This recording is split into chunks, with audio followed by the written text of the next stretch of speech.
All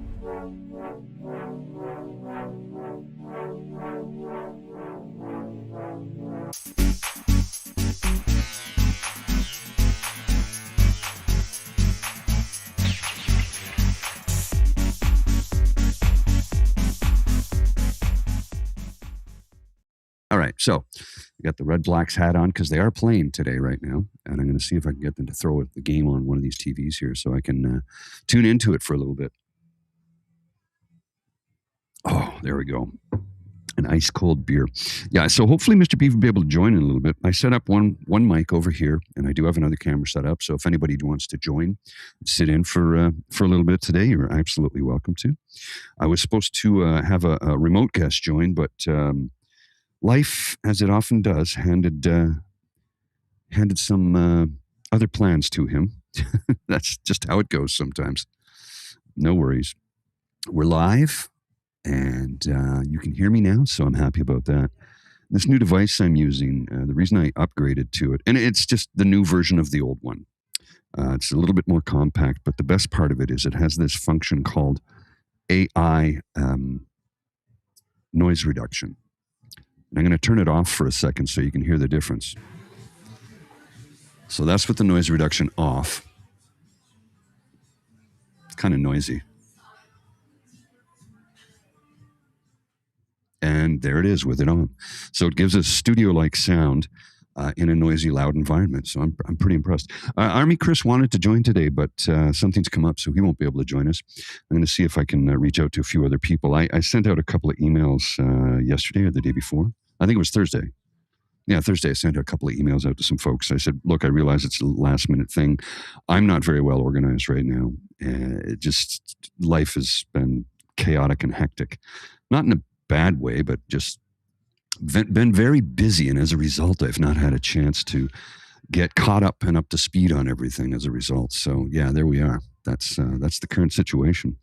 I am running behind on absolutely everything. There's projects that I've been trying to get done that I haven't been able to get done, and a large part of that is due to, well, this is the mental health walk day, even though the walk actually didn't occur. Most of it has to do with my mental health. It's not been good lately, and I'm not, understand when I say this, I'm not having feelings of self-harm. It's not like that. It's not feelings of dread. It's some days it's a feeling of emptiness, but that's, part and parcel of depression. It's largely got to do with just feeling nothing at all and being physically exhausted all of the time. And that, my friends, is the part of, let me take my hat off, it's a little warm in here under these lights. Ooh, maybe I should have put some powder. One of the part and parcel of depression is sheer physical exhaustion. And, during the day, I'm at work and I'm trying to be a super positive, upbeat individual in my workplace because I don't want to drag anybody else down into my pit of despair. So I just, I put all my energy into being super positive. And when you get home from work, you have nothing left in the tank. So I usually take a 20-minute power snooze, and then I have to take Lola out because she's starting to get hyper and she understands daddy needs a little bit of time when he first gets home. And she's cool about that. But after about 20, 30 minutes, she's like, okay, you've had your rest. It's time to go. So then I take her out and then get back home and make some dinner and then take her out again and then watch a little TV and then go to bed. That's been my life for some time now. And the last few weekends, when the weekend rolled around, I couldn't get out of bed before, well, I had to get up by 9 at the latest to get Lola out, but if I could have stayed there till noon, I would have. It's just been that struggle, and it's been going on for quite some time now. I'll be honest with you. Several months. A long time. And as a result, it's been increasingly difficult to just function on a daily basis. So you get through your day the best you can, and hopefully you don't harm yourself or anybody else in the process. So I'm just going to plug my phone in here because my battery is dying. And that's the one thing about having this kit is I have a million USB cables. So charging up is never an issue. Let me just tune this in here. I will just plug this up. And Shoot, I got the wrong cable. That's funny. All right, hang on. I got more, so not a big deal. I'll just grab the correct cable and I can get a little bit of charge into this phone before it dies on me. And we can continue to have a bit of a show today. But yeah, that's where I've been. And you know, this was supposed to be the mental health walk day. I understand, you know, life gets in the way sometimes and it doesn't allow you to do the things you want to do. Mr. Beaver is not well. I haven't spoken to him in the last little bit. I spoke to him earlier, just via text. We had a quick text conversation. I just let him know, don't worry, I'll do the show. I'm sorry you're feeling bad. I wish you were feeling better, but you know, it's just sometimes how the ball bounces or the cookie crumbles or the, I don't know, come up with a euphemism there if you can. While I try and find the correct cable to charge my phone. I got a million cables here and it doesn't look like I have the right one. That is hilarious. Huh? Oh, that's interesting. Just found something I didn't know I had. What is this? Oh, yeah, another USB thing. Okay. Well, I will endeavor to do my best here to entertain you folks. Oh, I know what I need. Hang on, I got it. I think I got the right thing here. My goodness gracious. That ain't it. Well, let's see here. I have more tricks up my sleeve or in my bag as it is. Yes. There we go. I needed a plug adapter. I got a whole bag of them here. Plug adapters so we can charge up the old Teflon. Yes, I said it that way intentionally because I think it's funny. I'm a funny guy. I might have to dim the lights down here so the glow from my skull doesn't blind you fine folks who are tuning in from wherever it is you're tuning in from. I don't know. Let's see here. Let's get this undone. Yeah, there we go. So, yeah, it is a beautiful day in the nation's capital. Well, it's mild out. I shouldn't say it's beautiful. It was a little rainy earlier, but it seems to have cleared up as I was coming in here to get everything set up for the afternoon. Hang on.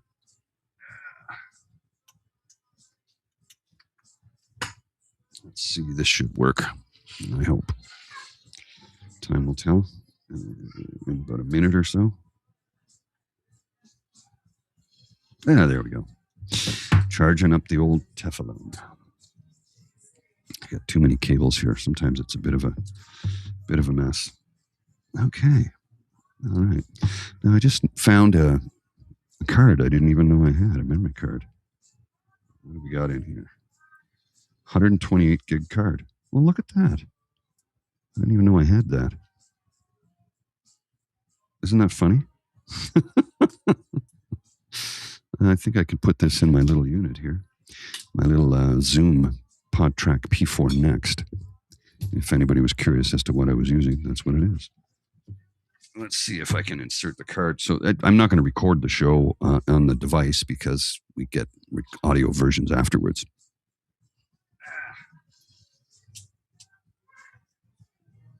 What do we got here? Hang on.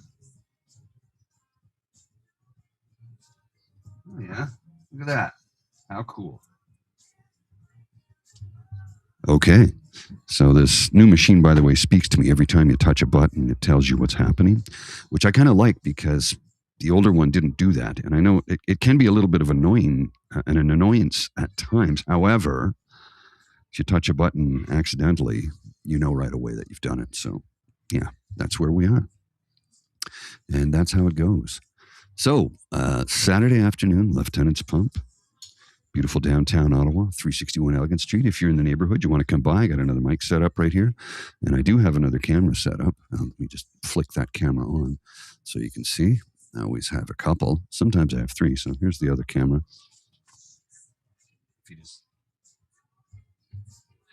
Okay, if you just lean in here, you can see the mic's working. I might have to zoom the camera in a little bit, but that's fine. All right.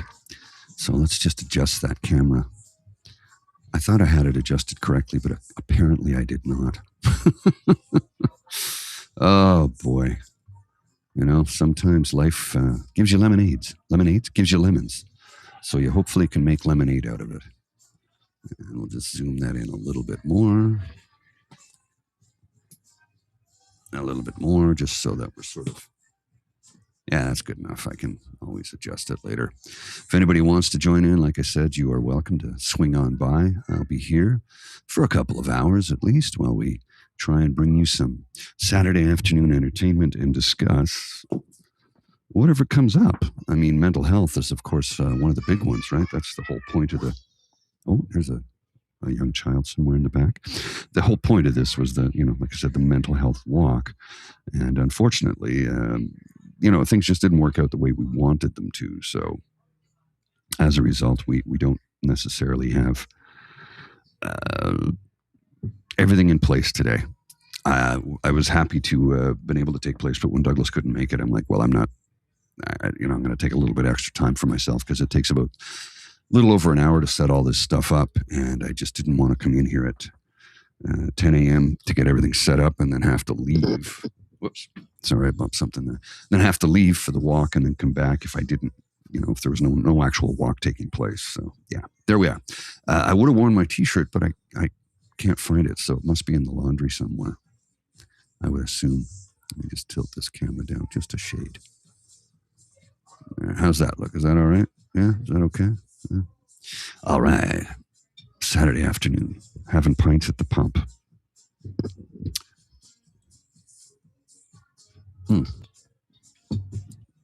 So yeah, Army Chris was supposed to join today, but as I said earlier, he can't, as something has come up. But maybe we'll get him on for the next one. I will be in out his way in a few weeks. I'm going to be in Calgary for a few days and Edmonton for a few days. So I will be, hopefully I'll get a chance to see him, but he takes off to go fishing, I think, shortly after I arrive, if memory serves. But, schedules don't always align the way we like them to, but that's okay. We're still able to keep in touch via the multiple mediums that we all use today, which I think is kind of cool. So I will throw the link in the chat if anybody wants to join. You can certainly hop in for a little bit. If you want to talk about your mental health, you want to talk about your what you're doing this afternoon on this lovely summer day. What summer plans do you have? My vacation is going to be Calgary and Edmonton, which might not sound like a lot, but I'm going to be in Calgary during Stampede for a few days, and I'm going to go up into Banff, and I will be checking out Big Wreck. I got tickets to see Big Wreck. I haven't seen them in a few years, and they just put a new record out. So, hey, let's go see one of the great Canadian bands.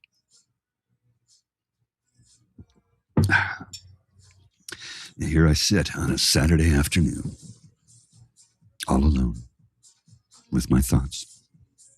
There aren't many. My head is pretty empty right now, to be honest with you. I'm just chilling is what I'm doing. Good day, sir. How you doing? Hi, I'm doing a little better, a little shaky, obviously, as one is a bit after some food poisoning, but my conversations to the porcelain gods appear to have ceased for the day. Well, that's good. That's good. Sorry, I got to adjust your input level. It's too hot. 1 second.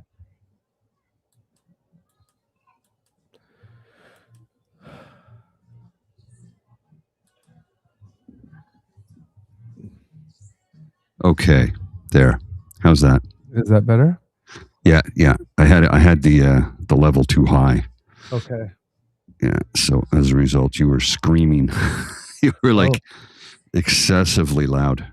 That would be hard to do considering how little energy I have in my voice. No, it was just I had jacked the level up a bit, and it was just way too hot. So. No. There we go. You want to talk about first world problems here?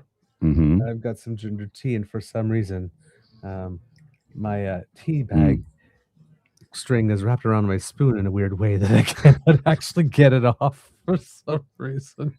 Well, I mean, that's very much a very first world problem, for sure. For sure. Yeah. Oh, there we go. Success. Excellent. So yes, interesting pub day. I'm having ginger tea with honey because I'm a wild and crazy beaver. Wow. Well, there you go. Uh, Just when you think you got life figured out, it throws you another curveball, right? oh, I tell you, it's been, good day, bad day. Mm-hmm. Yesterday, the reason I didn't leave yesterday, because that was the original plan. My beaver sweet is out of town. He's gone to see his dad for Father's Day. Okay, yeah. And, I was originally planning to leave Friday, and, it dawned on me on Thursday because, I don't think I told you, but, the DamFam knows about a month ago, I lost my glasses, Oh, and I appear to have lost my glasses while I was wearing them. It I even have, like, a cord, like, around joining both ends, a strap, right, and, right. they're gone. It was the weekend that I, met my godparents for the first time, and, we decided, to, no, not the first time, sorry, but we were seeing my godparents, and, that weekend, we decided to go to our local, community theater, to watch, a take on, Shakespeare's A Comedy of Errors, and I had my glasses on when I went there, Mm-hmm. and um, that, um, I thought that I still had them because I went to play tennis, what I thought was the day after, and I have a picture of me wearing them Okay. because at, my tennis club has this, like, big ass tennis racket that I saw when I got out of the showers, and I thought I took a picture of myself with the big tennis racket because I lost that day, and I thought, like, "This is the tennis racket I need, one that's as big as I am," right? Maybe I won't need Right. it much. So I was taking a funny picture, uh, but turns out I was leaving there, I was leaving there, to go do something else, which is why I need to shower there, and it was after that that I went to see the play, not before. So, about a couple weeks ago, I thought, "Oh, well, maybe I left it at the local Starbucks," because I went there, while we had a guest here, while his mom had fallen and gone to the hospital, and Right. people were painting, and every now and then I was just getting peopled out, so I would go there for an hour or 2, just, like, have a hot chocolate, do a little work, and then uninterrupted and come back. So I went to the Starbucks, and it wasn't there, and I had really retraced all my steps, and I couldn't figure out anything, and I thought, "Well, that is the weekend I went to see the play, and I know I had the glasses on to see the play because or else I wouldn't see people's faces on the stage. Mm-hmm. Everything would be a blur." So I thought, "Well, what if it's at the theater company? What if?" It's probably not, but what if? And they have the last play of the season going on now, and it's the last weekend before they close for the summer, Okay. right? So I figured, "Oh, well, it's either, like, tonight or I'm not gonna be able to find out because there's not somebody there 24 hours," right? The box office is only open for about an hour before the play starts every night that there's actually a play on. Mm-hmm. So I figured I would go there. So I delayed leaving yesterday to go to the theater company to pick up to see if the glasses were there, and I decided, well, heck, while I'm here, I might as well just take in the play.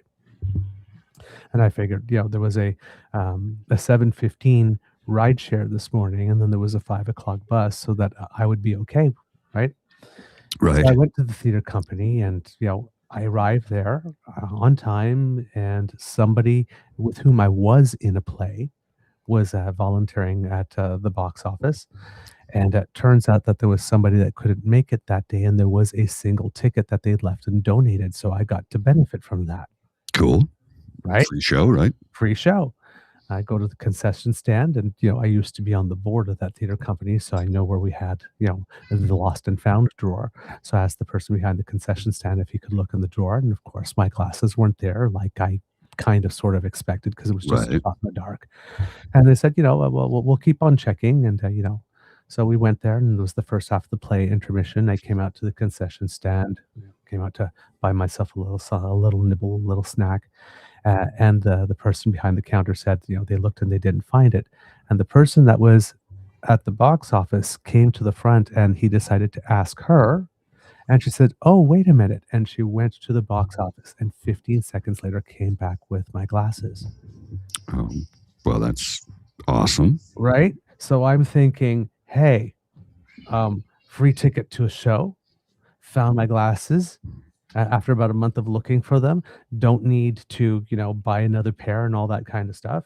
I'm thinking, right, good night. bike back home, pack my bags, everything's good, go to take a little snooze. Well, actually, I was about to go take a little snooze, and then on my phone, on the app, I'm about to book the rideshare Hmm. leaving at 7:15, and I got to the final stage where I just had to press yes for my credit card, and I somehow fell asleep while I was That's a special talent. So, I got up, and I looked, and I said, "Oh, I didn't book it." Right? So I go to book it and it says like, Sorry, you can't do that now." And then I go look and the ride has just completely disappeared.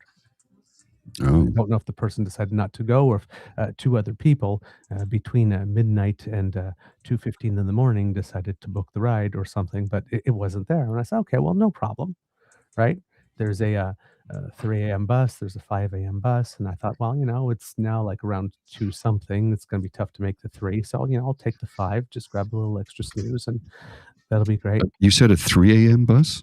Yeah, there's a 3 a.m. bus. Wow. There's a 3 a.m. and a 3:15 on 2 different bus services. Oddly enough, here's the Didn't thing know that. that will, blow your mind. There's a 3 and a 3:15 a.m. bus, there's a 5 a.m. bus, and then there is no other bus that will get you to Ottawa before noon on a Saturday after that. Strange. I know, it just makes no sense.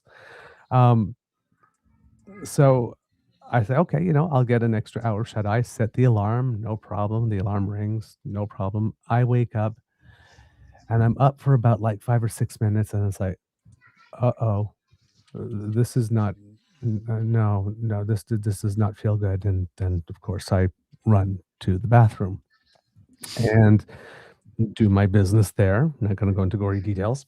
Please Uh, don't. and, I, finish about 2 or 3 rounds, and I'm looking, and I'm thinking, "Okay, it's, 4:30. I can still, call a cab," Hmm. all that kind of stuff, and, the bus station's only, like, a 12-minute cab ride away, and I live, like, about 3 minutes from the actually taxi station, and there's not a lot of demand at 5 in the Yeah. morning, so it won't take any time. So I Tends guess not to be. yeah, so I could still make it. So I actually called the cab is on the way. I get, like, the phone thing saying, like, "Your cab, is coming," Hmm. right? I have it right here on my phone. Um, "Your your booking has been confirmed," right? So yeah, And, you were dialed in. I was dialed in, and, as soon as I got the confirmation about 2 minutes later, it's like, "Oh god, here we go again."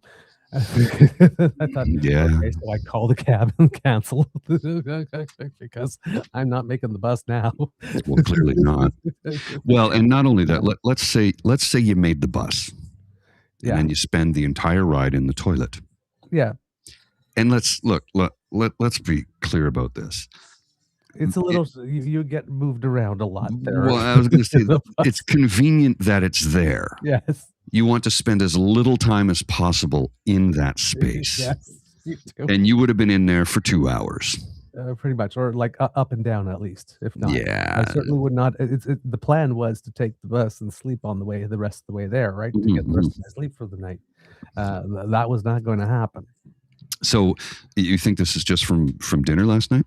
Well, yeah, because, there's a small little restaurant close to the theater company, so I I left home early, grabbed a quick bite, and then, went there early enough because I didn't wanna get there 10 minutes before the show, and maybe there's more people behind looking to buy tickets and Right, accidentally right. looking for glasses, so I tried to get there when the box office opened so that, there would be time for people to look.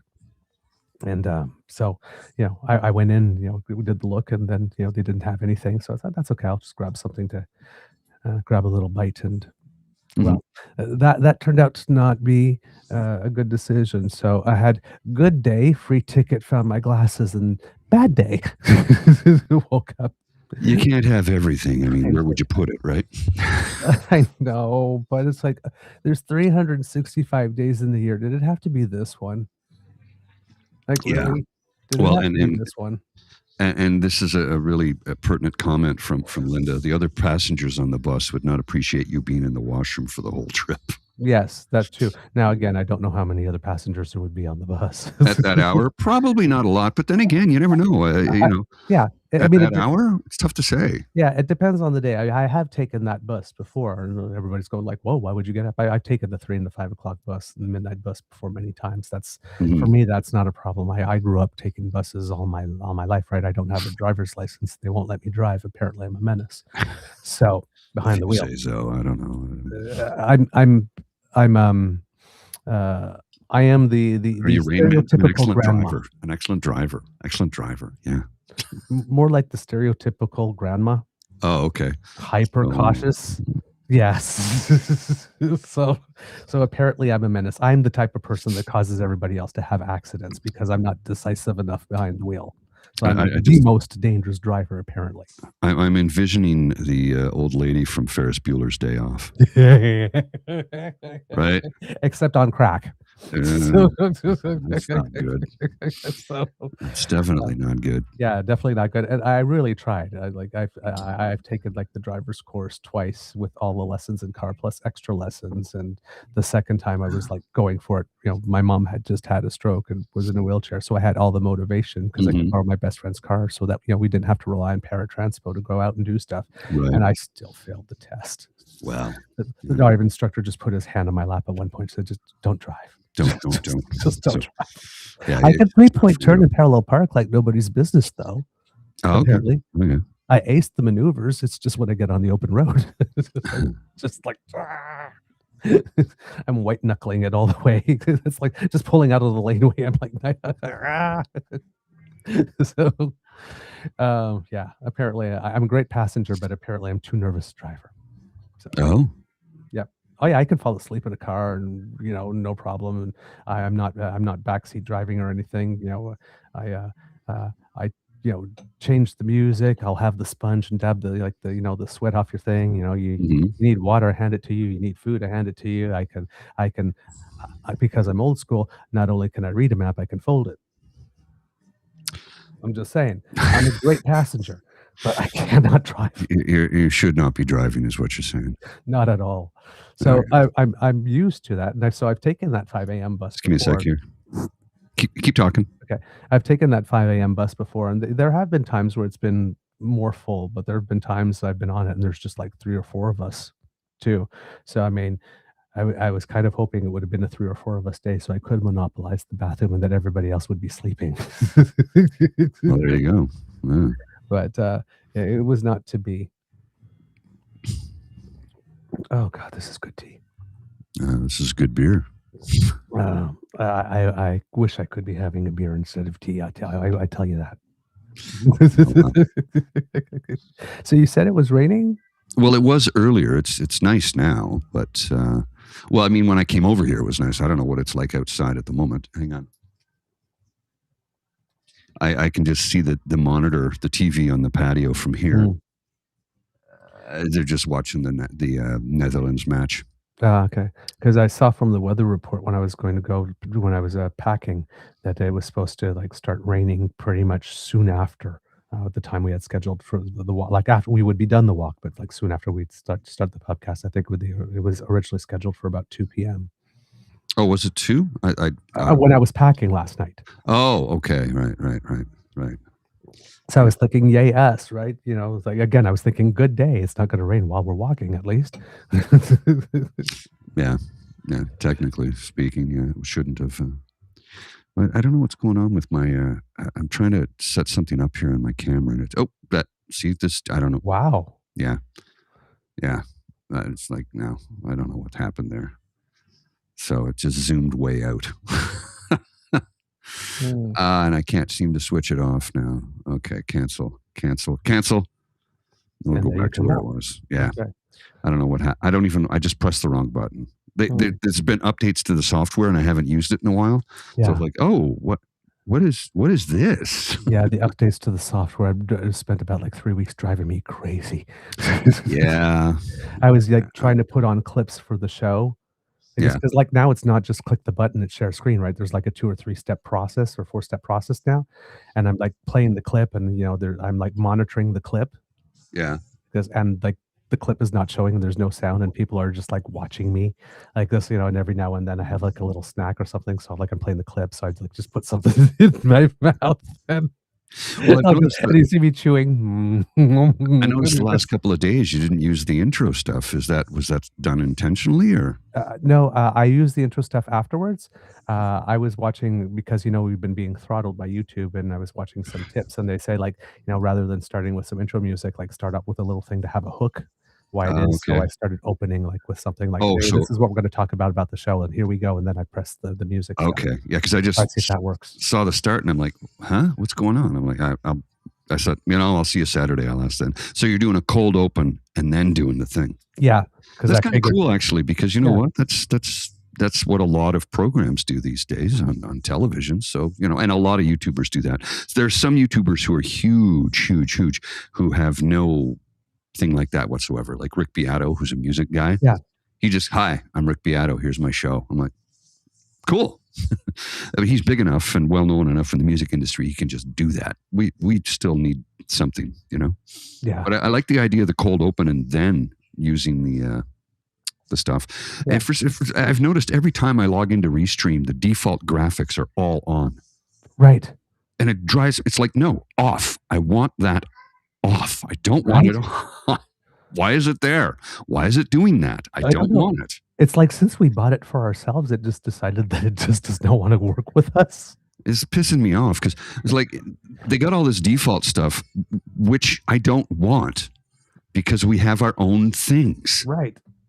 It's like, and it crowds the screen, and for somebody with, ADHD, maybe a little bit of autism, it's like, get away. I only want to see what I want, which is our stuff. I don't want this other stuff anyway. Yeah, I have to, like, if you go to the graphics and scroll down to the right, just click on the default graphics button to switch it off, and it just shows our stuff. But every time I log in, it's all there. I'm like, stop that. And I can't find a way to manually switch it off. Like, it doesn't seem to give us the opportunity to do that. I go through all the settings and I'm like, nope, don't see it. No. All right, whatever. Okay, fine. Who cares? Yes. It's just a mild nuisance. Yep. It has been being weird and temperamental. Yes, I've noticed. Yes. So I listened before I joined in to some of the things you were saying, and I mean, I don't know how much you want to say, given that, like, we're full public here. Well, But that should be a hint for people if you can pay attention. So that happened back in the end of January. That's all I'm going to talk about when it comes to that. That's it. I'm not saying anymore. Yeah. You can run your imagination wild. I'm not saying anything more than that. Okay. Yeah. That's not why I'm feeling like this. I've been like this long since before that. That was part and parcel for anyway. Yeah. No, I just in a rut. I feel like I'm on a hamster wheel. And here's the weirdest part. It's like I've had mental health issues in the past, and add to it that you can barely have enough money to get your bills paid and have a little bit of a life. Well, now that's not a concern. That takes up no space in my mind whatsoever. It doesn't factor in to the mental health state that I'm currently in. And that, I've said many times before, and I'll say it again right here and now, money won't make your life better, but it can make it a little bit simpler. Right. It doesn't take away your problems. Right. But it can give you the ability to deal with them a little bit easier. Yeah, my Beaver Sweetie's dad says, if you don't have money, it's a problem. If you've got money, it's an expense. Yes. And here's the thing.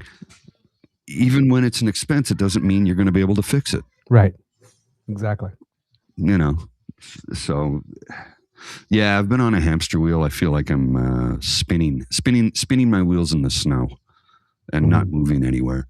And again, I'm taking some time off at the beginning of July, basically from the 30th of June at 2 p.m. June 30th. I'm off until 6 a.m. July 13th. Oh, okay, good. So almost 2 weeks, right? So right.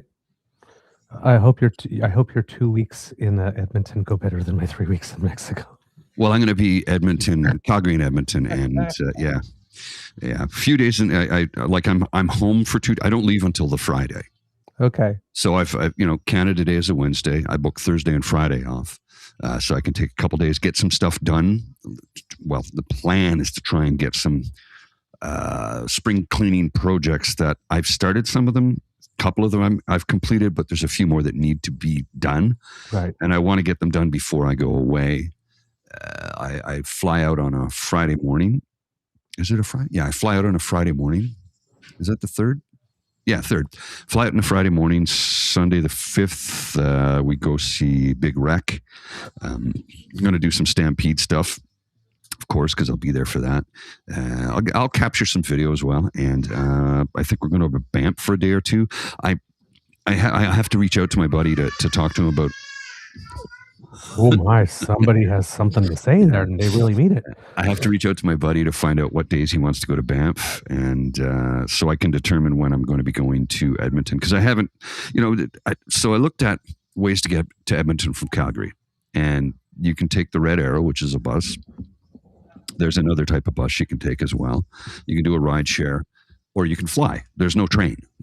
There's no train. Right. Red Arrow is $75 each way, so that's $150 round trip. Okay, all right, fine. What would it cost to fly? $200. Which one do you think I would choose? Right. So I log on and I go $200. I go, I always look for the cheapest flight first. Right. Then I looked at how long it would take me to get there. Okay. So instead of flying Calgary to Edmonton, I go from Calgary to Vancouver with a 3-hour layover, and then Vancouver to Edmonton on WestJet. And that was the cheapest way to get there. A direct flight was $500 return. Okay. I'm like, it's a 3.5-hour drive. It's closer than Ottawa is to Toronto. What is wrong with you people? If you've got time to spare, take a plane. Well, and when I say you people, I'm referring to airlines. What, $500 for a direct flight from Calgary to Edmonton? They should have like literally a commuter hopper, a Dash 8 that does that. This is absurd. No wonder people are reluctant. I know people want to travel more in this country, but they're reluctant to, because that's ridiculous. Yep, absolutely. I mean, come on, man. No doubt. Look, the bus I'll probably end up taking the bus. There's a direct route. They run like every hour or something like that. It's pretty regular. And thank goodness it's there, because Greyhound used to be, and they're gone. Right. So it's Red Arrow, and there's another one. I tried to, I think was it Flix, maybe? Flix? Yeah. Oh, thank you. I think Flix is the other one. I don't think Megabus is there or not, but I can check on that. Mm-hmm. Let me just, I'll be right back. I'm going to switch my camera off, because I'm going to run and grab my food and some cutlery and that. So I'll be back in just a minute. All right. Well, there you go, kits and cubs. It's just you and me. So let's talk about Mr. Grizzly. I'm kidding. So yeah, I am progressively feeling better. I saw your comment, Kat, there, that maybe I look like I should sit in the sun for a little bit. There's not much of it today where we are. There's some passing. We have some mostly a cloudy day with some moments of sun there. But yeah, I'm going to get some fresh air at some point later on. And yes, Kitland, I still do look like I need some rest. It's been some fitful sleep in there. I've been falling asleep for 30 minutes and then waking up, and then, an hour and then waking up. And then, after you get about an hour and a half sleep or something, that's just enough for you to get like a second wind. So then I'm okay, for 2-3 hours. And then I'm starting hammering nails with my forehead again. So I go back and lay down, and it hasn't been consecutive sleep. I've probably gotten about 4 or 5 hours total now, since about midnight last night, all cobbled together, but it's been like in 4 separate sessions. So not particularly deep REM sleep, if you would put it. So yeah, but I'm obviously extremely disappointed, because well, as you know, I love Pubcast, and I love me some Grizzly, and I would have loved to have some face-to-face time. And of course, well, this is an initiative that Mental Health Walk that is important to us. Where there's a reason why I ask, how's your mental health doing, every morning, and and So, I'm really, really, really bummed out and disappointed, and on top of that, to not have my beaver sweetie here to give me some cuddles, at least. Not great. And I still do have to get to Ottawa at some point this weekend, hopefully, because as you know, with the summer, the weekends kind of get filled up and rather busy. And maybe Sweet and I were talking, and it seems like we've got something on the calendar pretty much every weekend now until the second weekend of August, which means I really need to get down there to do a couple of things. I've also been toying with the idea about whether or not it might be time to sell. I've had it for a while now, and I was going there much more often pre-COVID. I was there basically weekly when I was still doing, um, you know, picking up, theater gigs and acting gigs and other type of translation gigs and stuff like that. But with COVID, all of that stopped and life kind of sort of changed, right? It didn't go back to the way things were before. So I've been there much less. So I'm trying to decide whether or not I want to rent it out or just sell it because, nothing is guaranteed. But my beaver sweetie and I will be celebrating 14 years. So I think um, that, we're no longer in like the, 1 or 2 or 3 year stage, and if somehow we should break up, it would be nice to not have to look for a new place type thing. So yeah, but even if I want to rent it, I still have to maybe take a week or two off to go there and get all my stuff out of it and maybe have the floors redone or something, one or two things, bring in a new fridge, bring in a new washer and dryer. So, I would have to do a couple of things and maybe find a property manager there because I couldn't be there 24/7. So there would be some work to do that would require me to be away from here for a substantive period of time. Not, I guess, maybe 2 weeks to a month to make sure that all that gets taken care of before I could put it on the market for it to be rented. So I'm just trying to decide. And I still do have to go back to Ottawa, and I'm like doing the math. Um, at the time pre-COVID, the number of times I was going, the cost of a hotel for those nights would have cost more than the condo fees and everything that I was paying. So it was still worth it.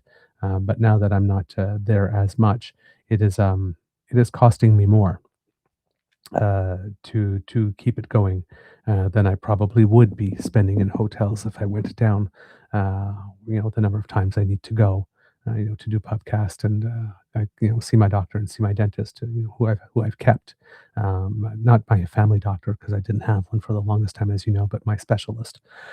Um, so when you have a good dentist and you have a good doctor, especially a specialist that you've had for over 20 years, you keep them. Right? So, they know you very well. And of course, all my friends from Ottawa that are there who I like to go and visit and spend some time with as well.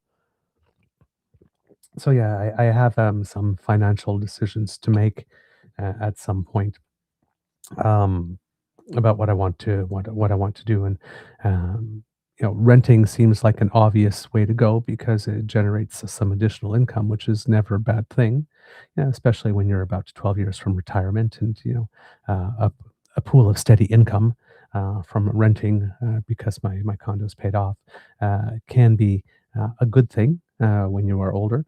But then again, I don't know if I want to be a landlord, really, especially a landlord distant away, which is kind of weird because right before buying this place here, buying our home in Kingston, that actually was the plan. There was a new development that was going to be built across the street from where I am. Not across the street in face, but across the street, sort of next door.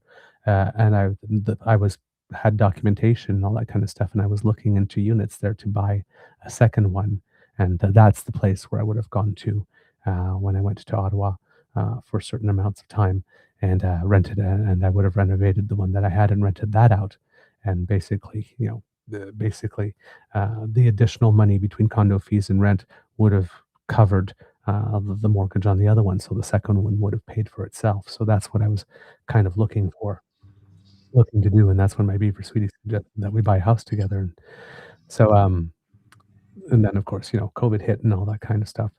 Well, we were in the middle of COVID at that time.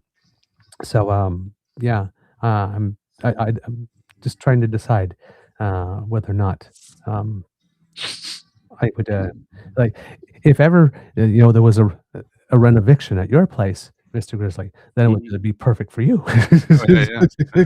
Because I don't need to make a fortune off it. It's paid over. All I really need to do is cover my costs, and it's still downtown. But but other than that, it's like I don't really know anybody else who, if I still owned it, who I would like trust. Like when you go to Mr. Grizzly's place, you can eat off the floor, right? No, it's the OCD. So, it's like, yeah, sure, you can stay in my space, no problem. I know you take good care of it, but Yeah. I don't know anybody else really. Trying to think of it, and anybody else. Well, sorry, anybody else that I know already does have their home, right? Right. And the Airbnb is an option, but there's a lot of risks involved with that. Yeah. Right.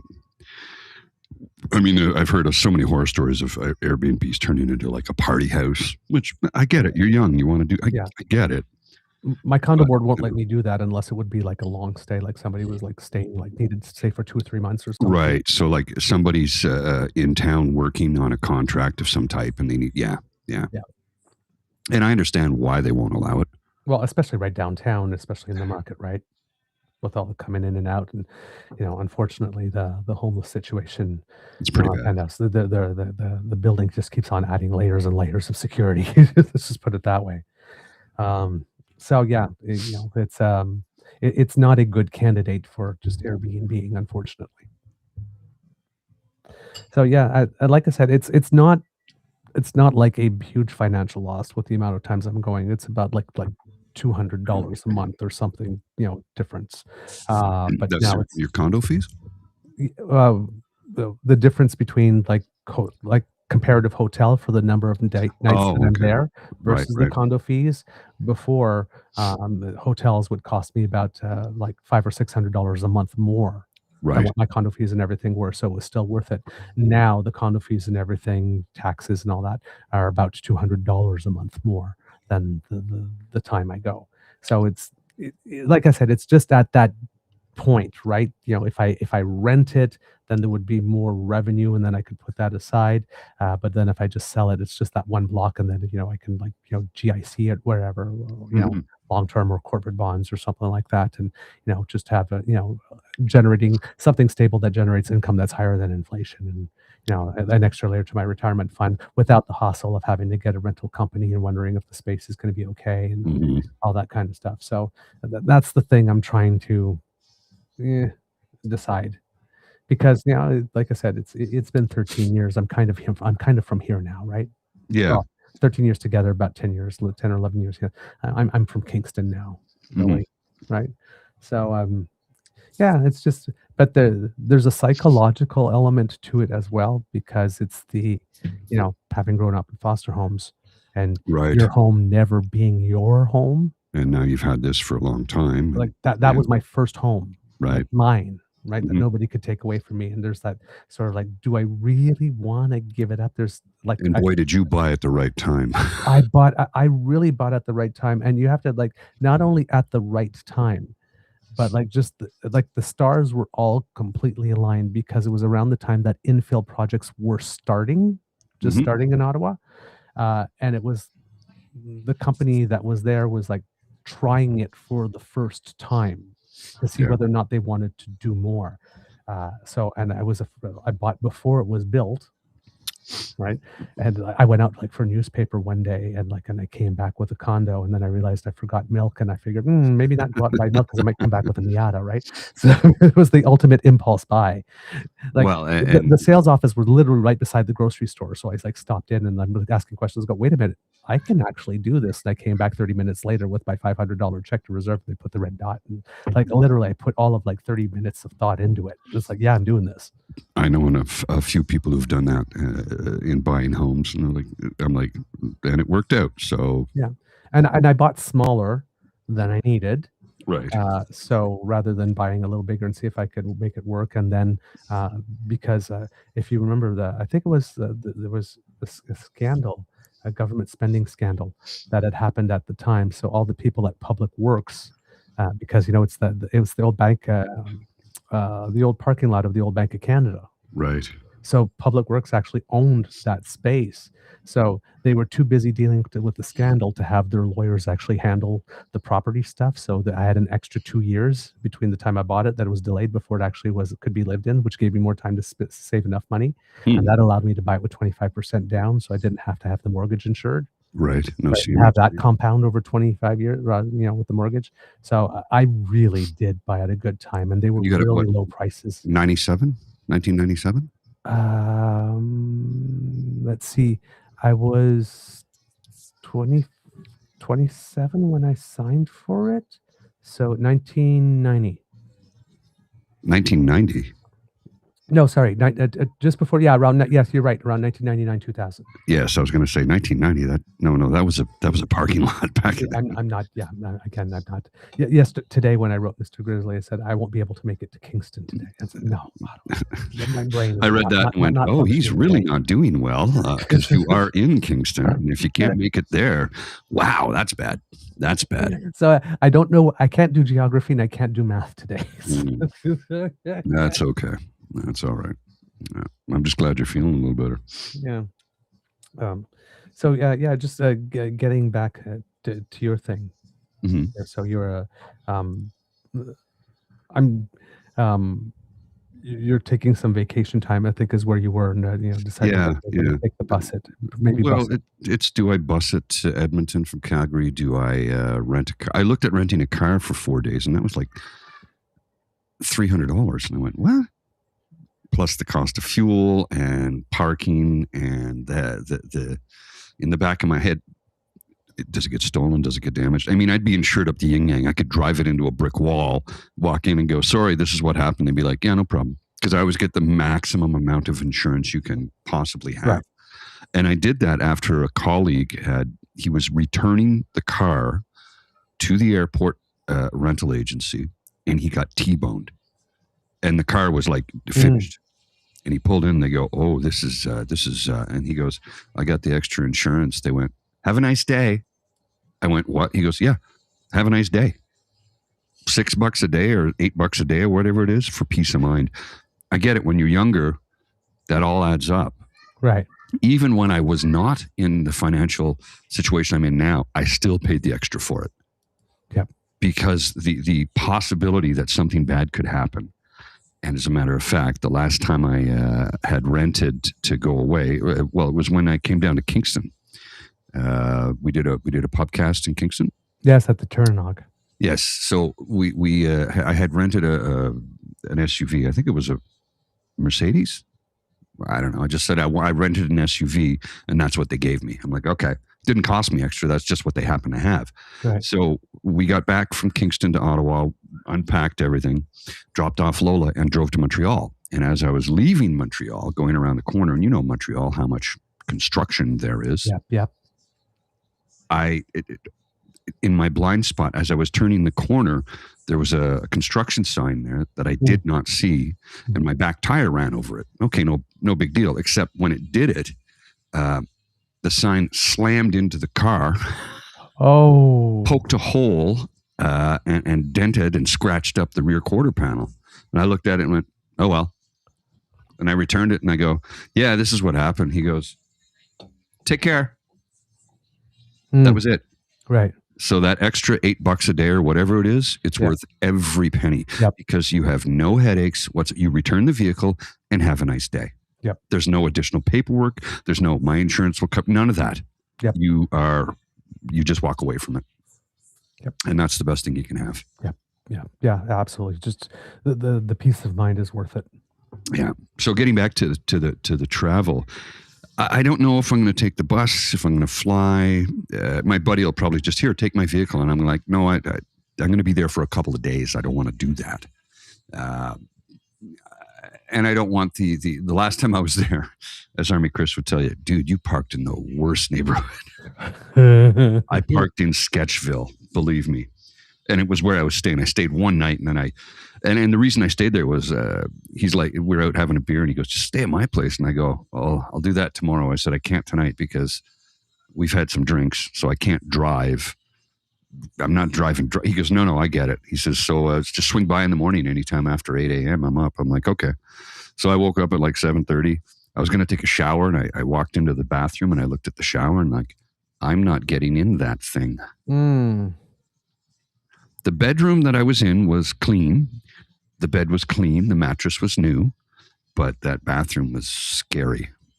Okay. I wouldn't have worn flip-flops in that shower. Okay. And I shower in hockey rinks and gyms all the time. Right.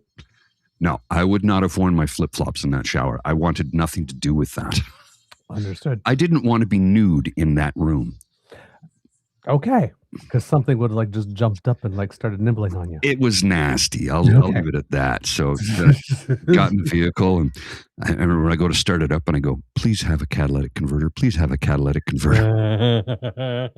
Because I was parked directly in front of a rehab center. Oh. Well, a site drop-in rehab sort of thing. Okay. Like the one they used to have over here on Somerset. Right. You know what? And I'm not belittling anybody, but things happen. Nothing happened.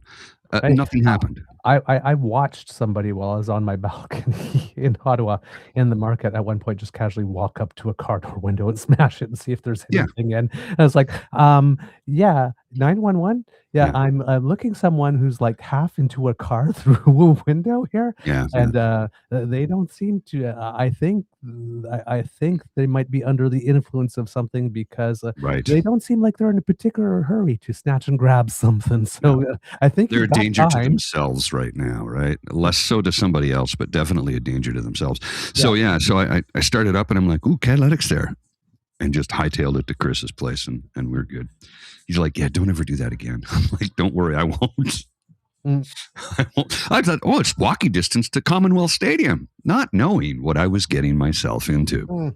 I read some of the reviews because it was an Airbnb, and some of the reviews were like, sketchy neighborhood, but not that bad. It was, and I mean, I wasn't afraid for my life or anything like that, but. And the caretaker in the place, she was a perfectly lovely woman. She was really nice, but I don't think like that bathtub. I don't think has ever been cleaned. Oh God, yikes! I don't want to stand in that. No. Yeah. So I get to Chris's place, and I'm like, "Do you mind terribly if I take a shower?" He goes, "Was it that bad?" I go, "Mm-hmm." He's like, "Yeah, go ahead, man." Yeah, I've been in a place like that just once. Just once. I had no option to change place, so I took a trip somewhere and bought every single cleaning agent I could find so this thing's getting hosed down. I had to. So I was out late one night in February, and it was typical Ottawa February. Yesterday it was 5 degrees. This evening it's minus 28. So, I go out and I meet some friends, and we're out quite late. I got home at around 3. And I get home, and I'm like, I can't find my keys. I can't get into my apartment. And I'm like, panic mode in my brain. I'm like, what am I going to do? So I go down the street to Eddie's, which was a 24-hour diner. Right. I had a bite to eat, and I get, okay, calm down. Okay, all right. I'm going to have to check into the hotel right there on Montreal Road. Right. So I check in with that too. I check in because I'm like, I need to get a few hours sleep. I can't. It's minus 28. I can't be outside. I'll die. Right. So I'm thinking like I'll get a few hours sleep, and then when I wake up the next morning, I'll figure it out. So I go, I check into the hotel. I get there. I go, non-smoking room. He goes, yeah. I get in. Oh, no. That was a smoking room. Mm. And it's like, I just going to take a hot shower and climb into bed. So I take a hot shower, and before I step into the shower, I'm like, I'm going to put my socks back on. I showered in my socks, and then I threw them in the garbage. Mm. And I had winter boots, so it's fine. So I go down to check out, and I'm like, oh, let me get my wallet. And I pull my wallet out, and I'm like, what the? Oh, no. The key was in the wallet? No, the key was underneath the wallet. Oh. On the inside pocket. And normally I have them in the outside pocket, but for some reason I put them in my inside pocket. Yes. I don't know why. Yes. And completely forgot about that. And, had a few drinks. It's 2:30, 3 o'clock in the morning. You're like not thinking clearly. Yes. Yeah. This is about 20 years ago, by the way. Yep. But yeah, it was, and I just start laughing. The guy goes, what's so funny? And I go, the only reason I'm here is because I couldn't find my keys last night. And here they are. He goes, oh, dude, I'm sorry. He goes, I'll knock a few bucks off the bill for you. I'm like, really? He goes, yeah. He goes, how was the room? And I go, it was a smoking room. It was supposed to be non-smoking. Somebody had smoked a lot in there. Like I could wipe the tar off the walls. Mm. And I said, and I wore my socks in the shower and threw them out. He went, let me knock some more off for you. Oh. Yeah, he was really kind about it. Okay. He didn't have to be, Yeah. And it was only like, I think it was $75 for the night. Yeah. And he knocked it down to like $50. So... Okay. Yeah. It's the cost of having fun sometimes. Yeah.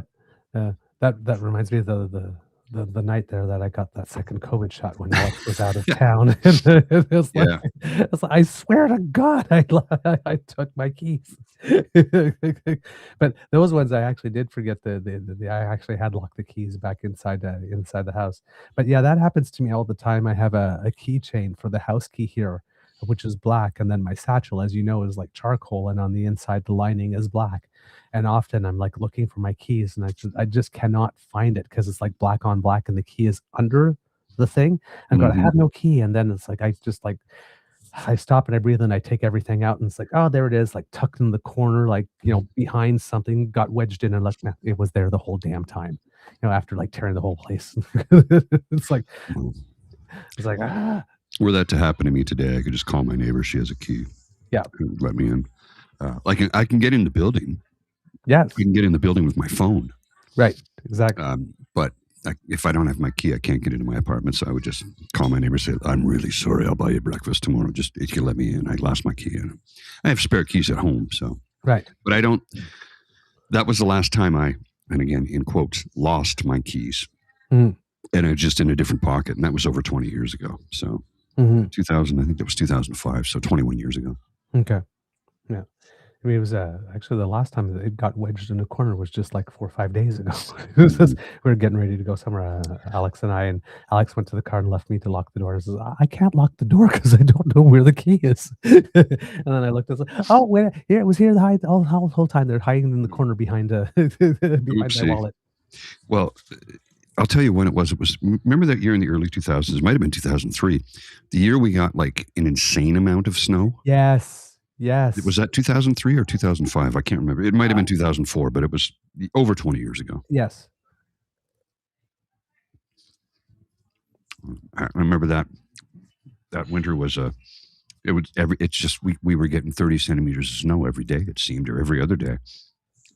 We never got, anytime it snowed that winter, it was never less than, I think, 15 centimeters. Mm-hmm. Yep. And we missed the all-time record by literally yes that much. Like it was a centimeter and a half from the all-time record. Yep. I remember that winter. Yep. Again, snow. Well, and we were lucky because we got a February thaw where we lost about 20 or 30 centimeters of snow. Right. It went way down. Right. And then the thaw was gone. It's not a Chinook, but it happens in Ottawa every year. Yep. Although, did we get it this year in February? Yeah, no, we got it in December this year. It was weird. It got cold. The canal opened right after Christmas. Yep. It was open for a week. And in January, we had a week of warm weather, and then it went back to winter again and stayed that way for the whole winter. Yeah. But normally we get a thaw in February. And that was the week I brought my skates down from here to go skate on the canal. It's like, oh, come on. Yeah, it was closed. Yeah. But that was it. It opened right after Christmas. Right.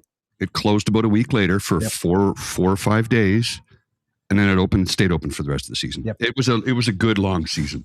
Yep. And I Yeah, didn't this even was get great. out on it once, believe it or not.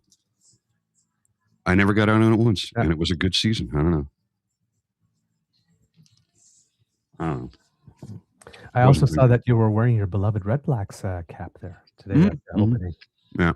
Well, they're playing right now against the Argos here in town, Okay. and they're currently losing. It's in the how much time is left? It's 21-13 for Toronto. Still in the first half by the looks of it. So it doesn't look like the fourth half has started yet. So yeah, second quarter. So second half. Yeah, Did I say fourth half? Yes, you said fourth half, but I decided not to correct you. I'm like, I said fourth. Yeah, second half hasn't started yet. Although I've been noticing that they've been having quarters in the World Cup of football. Well, they have the hydration break at the 25-minute point. True. Yeah. Yeah. Why don't we just call it what it is? A television timeout. Because most of the stadiums they're playing in, where it's hot enough that they would need one, are domed and air conditioned. Mm-hmm. Dallas, SoFi in Los Angeles, BC Place, it's covered. It's a dome stadium. It's got a roof and it's air conditioned. Yep. Just call it what it is. A TV break. Yep. So that the ads, they can get some ad money out of people.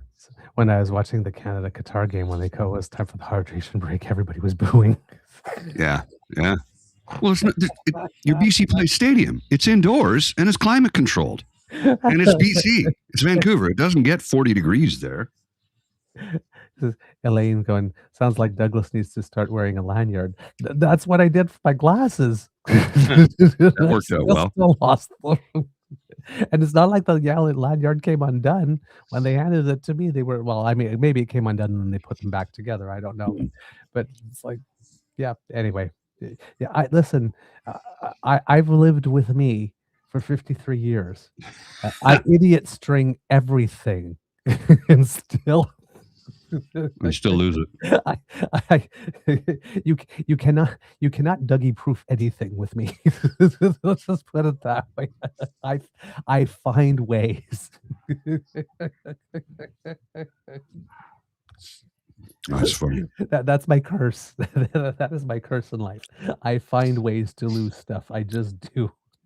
So I wanted to show you something on this new little device. It's the new version of the audio device, the mixer. Okay. It's a new version. I got this a while ago. I got it on sale. So it has an AI noise reduction function. So it's on right now because you don't really hear much. Every now and then you'll hear something really loud, like the child screaming or whatever. But the sound of fans and stuff I'm going to switch it off for a second and you'll hear the difference. Oh, wow. Okay. That's off. And you can hear. Yeah, you got some din and some rumble there. And there it is back on again. Wow, that's impressive. Yeah, I had it. I saw so Aiden, who has a podcast called Dark Corner Studios. He does a YouTube. He does a live every Friday. He does gear reviews and stuff like that. And he demoed that, and I went, holy shit! And it was alive, and I'm like, is that good? He goes, yeah. He goes, I was really impressed. And he goes, if you're doing a show like a live remote or something like that, right?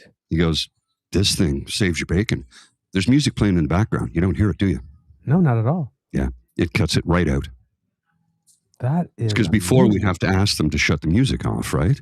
For this area, because we'll get a copyright strike. I don't have to ask them to do that anymore. Right. I press one little button. What it does is, when I did the setup the first time, when I first got it, I tested it out. And it says, so when you hit the button, be quiet. So it samples the background noise. Right. It takes about 3 to 5 seconds, and then it just goes, okay, good to go, and kills it. It's gone. So, yeah. And when the fans kick on here, or the fridges or whatever, no, it eliminates it. Gee, that's pretty darn good, because I was thinking about that specifically for remote. That would be brilliant. Oh, yeah. It's Zoom PodTrack P4 Next. It's worth every penny for that respect. Every penny. Just that alone was the selling feature, because there's a couple of things on it they've improved over the old one, and the design is a little bit different. But for me, it was like okay, they have some tone and compression adjustments, which is nice. So it sounds more like in studio. But as soon as you hit that AI button, boom, I'm like, oh, that's what you want right there. Mm-hmm.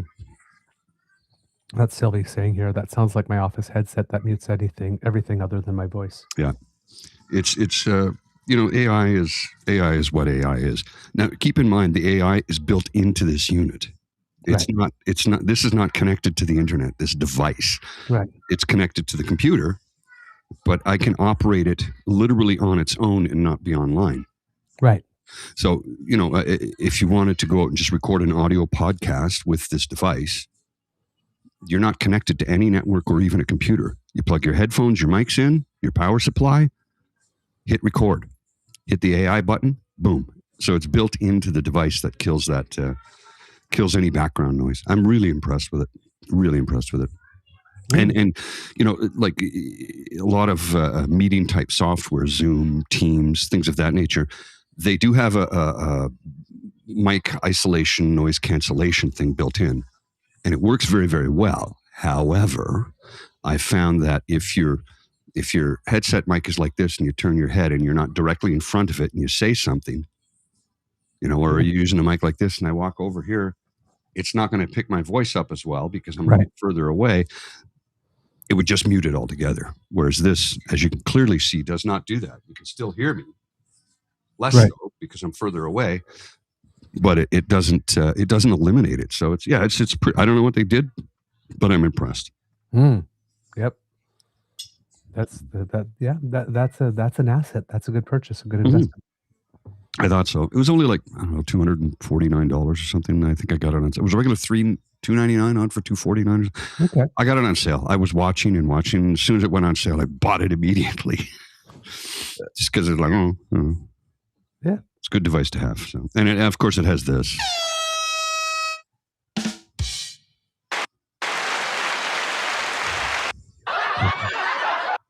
Built-in sound pads. You can augment them, change them, and do other stuff with them. But yeah, I think it's kind of neat. I wonder how many people jumped at the sound of the air horn. I don't know. It's this one I love though. That's my favorite. Rim shot. Rim shot. It's Pride Month. That has an entirely different meaning in our culture. Sorry. Yeah. Yeah.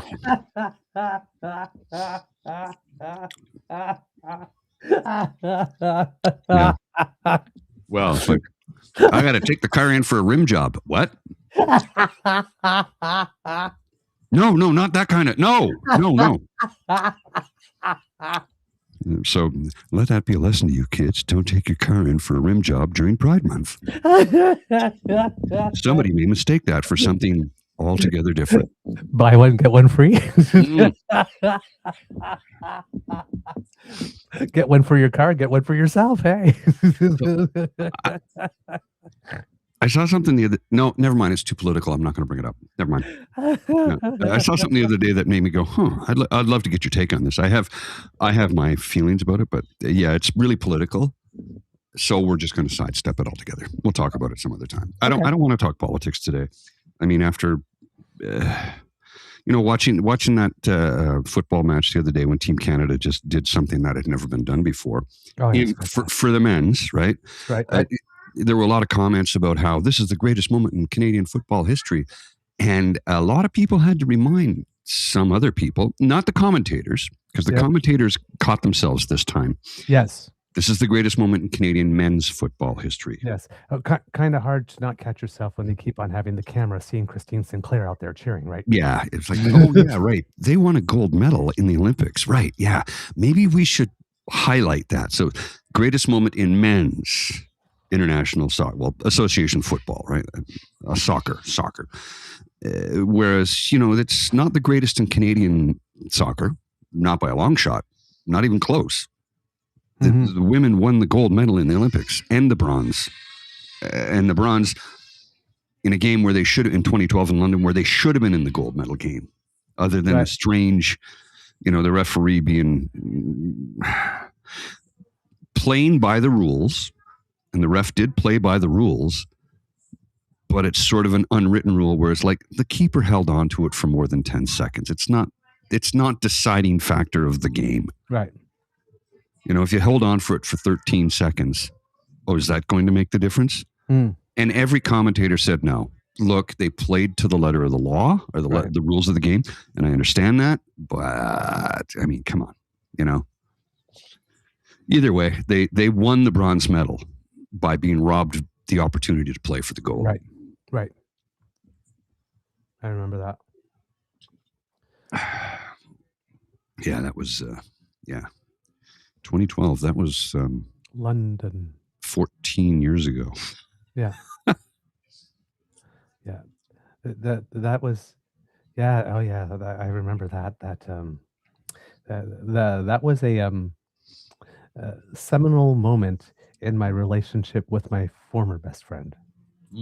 That was actually the day that my best friend became my former best friend, actually. Okay. Yes.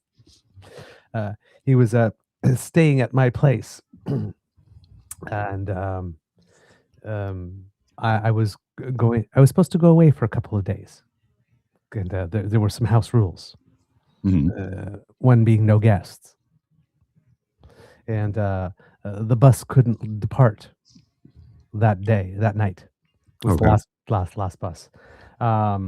So I came back home, and nobody was home, but it was very clear that there were people in my house, because there were certain party favors. Let's just put it that way, left on my counter that I knew were not mine. And I'm pretty sure were not my best friends, given that we had been best friends for about 20-something years. And I had never known him to partake in such things. So, yeah, I had a sofa that had a high armrest edge.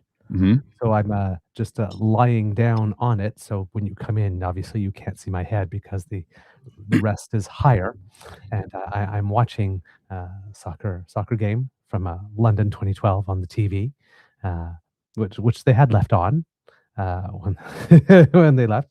So I'm just sitting there, and I hear the key in through the door, and I hear one voice, a second voice which I recognized, and a third voice.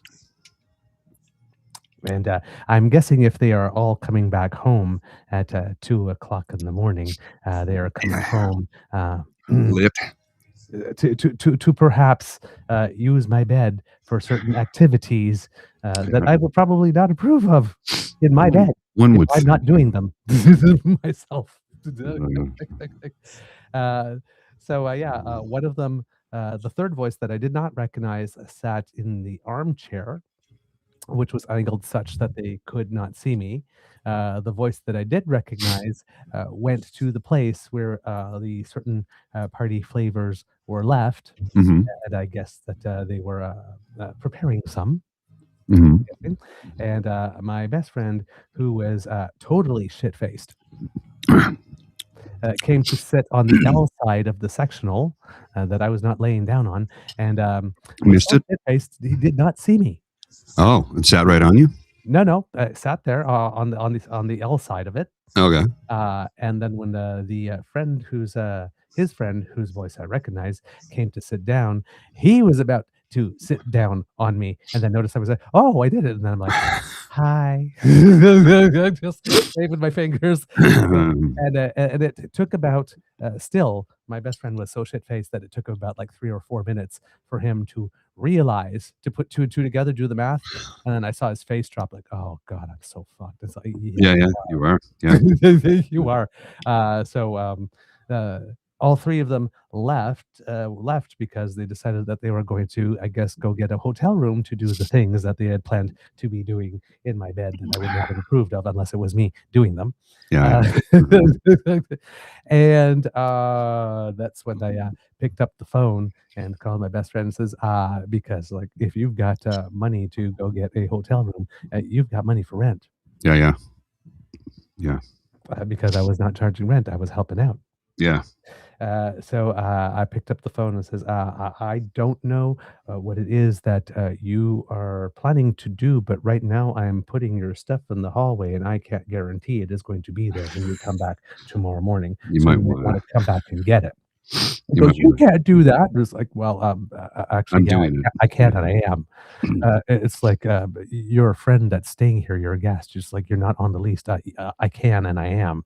Yeah. And so he came back and you know uh, slept that night, and then the following morning looked at it and says, "So you're packing your stuff, right?"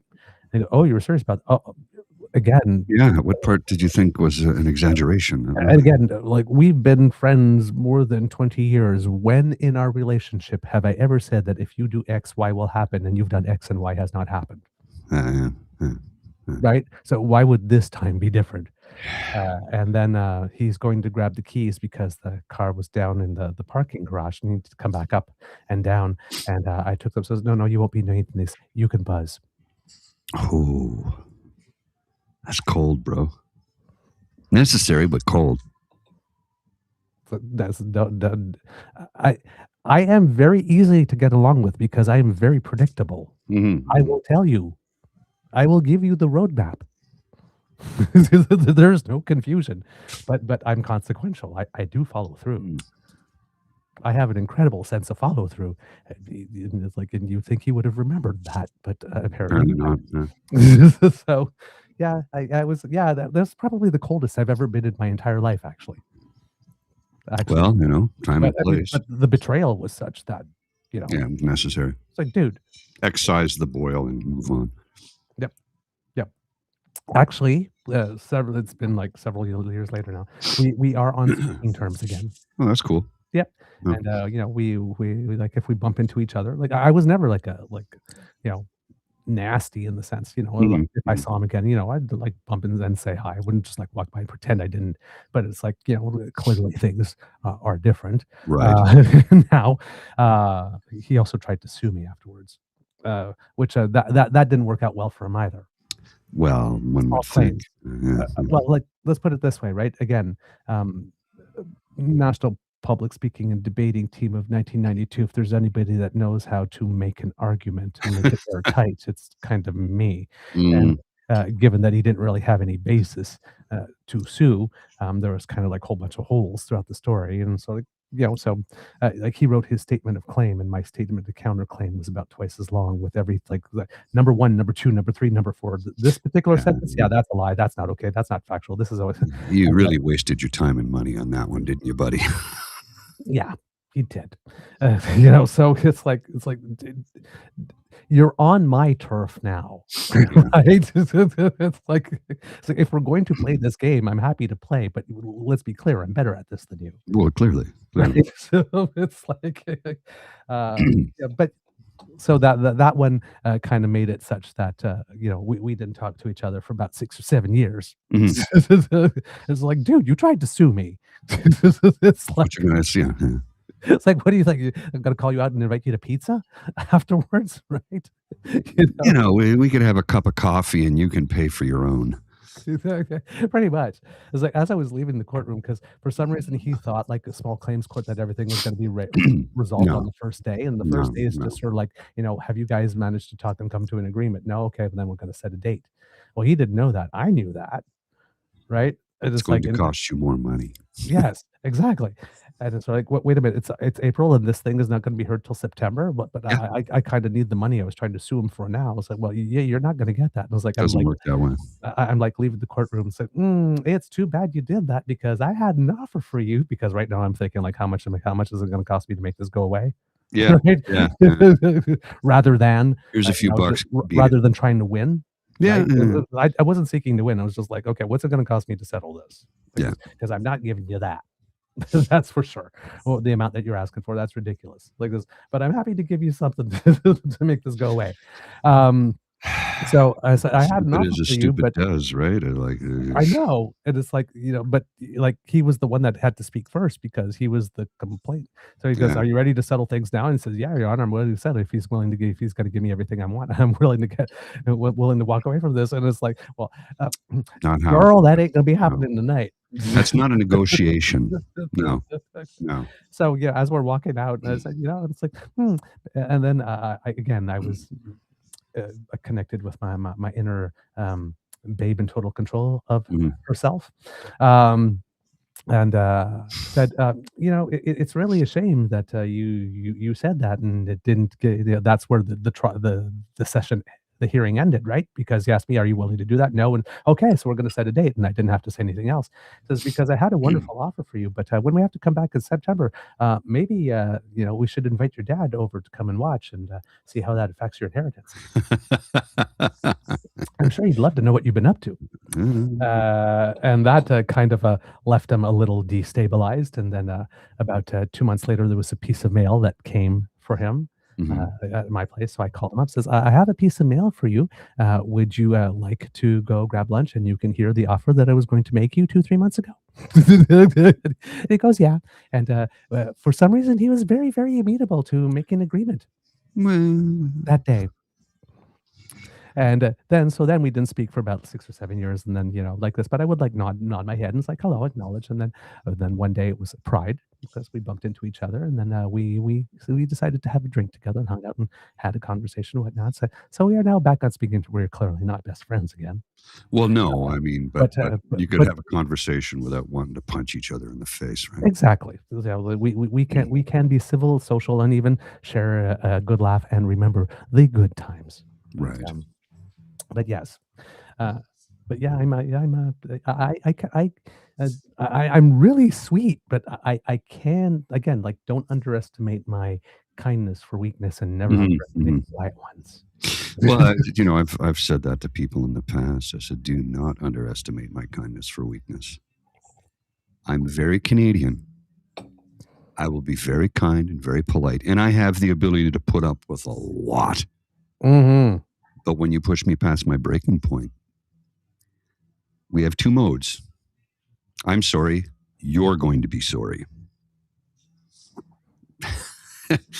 And I don't like the "you're going to be sorry" because it's always bad, but it's there if I need to draw on it. Yeah. Plus, it kind of takes a lot out of me, and I don't like going there in Yeah. the first place. Yeah. It's, yeah. There's a reason why it takes so much to push me over the edge. I mean, if you It's just push me. exhausting. Right.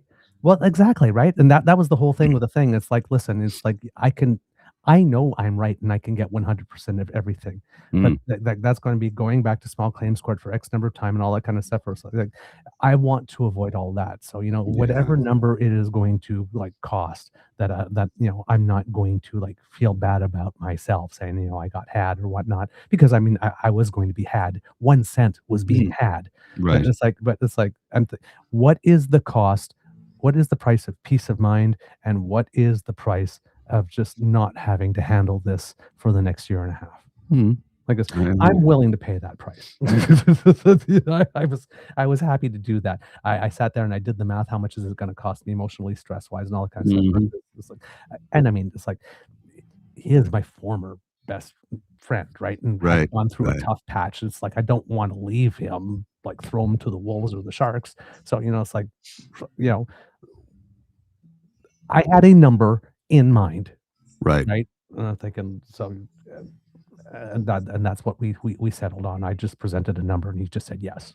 Mm, mm, So there wasn't even a negotiation or anything, and like signed it like right on the spot. And like I said, now I'm going to need your signature here, saying that we're mhm, paid, we're clear, and I do not owe you anything anymore for anything like this. So that if you try this again, it's like I can say, yeah. we got this. So yeah, I came prepared. Um, but yeah, it was like I'm like I said, he also wasn't him Right. at that time. There was Out my of his head. what my best friend was, and then when he sort of got to that period of life where he was not making decisions that were in his long term best interest. And that happens to most of us at some point in time. Not everybody. Not everybody, but we all go through periods where you're just going to make bad decisions because you're not able to make a good one. Yep, exactly, and he was not able to make a good one, in that period. Right. So, I mean, it's again, it's like, I I can be cruel and exacting, or I can be firm and fair. Or Right. not even fair, because, I mean, technically 0 would have been fair, but, firm and, uh, Amenable. amenable. Yeah. Yeah. You know, accept all of the reality, Yeah. even the part of it that's not mine. Yeah, well, and sometimes it's one of those situations where you look at it and go, well, I know I can win all of this if I choose to go down that pathway. Yep. But it's going to cost me a lot of time, a lot of headaches, a terrible amount of stress, and more money. Yeah, and I didn't hate him, I felt sorry Mhm. for him, actually, that at this point, he had just gotten to that point, but it's like, not sorry to the point that I'm gonna let you take advantage of me, though, or walk all over me. It's like, Right. but, the there are times in life where you see someone that you care about circling the drain, and there's, like, nothing you can do to kinda stop it. Well, and I've been down that road with a few friends over my lifetime, and you see them and you want to help them, but it boils down to the old saying: you can lead a horse to water, but you cannot make it drink. Oh, And it's the same thing with people when they're circling the drain. it's like all I could do was like, Yeah, you tell them, "Look, I'm here for you, man. I'm here for you, but you have to put the work in yourself. I "Yep, cannot do it for you." Because you can't it's impossible to do it for somebody else. yeah, They have to come to the conclusion that, okay, my life is spiraling, I need to fix it up, and this is what I'm going to do.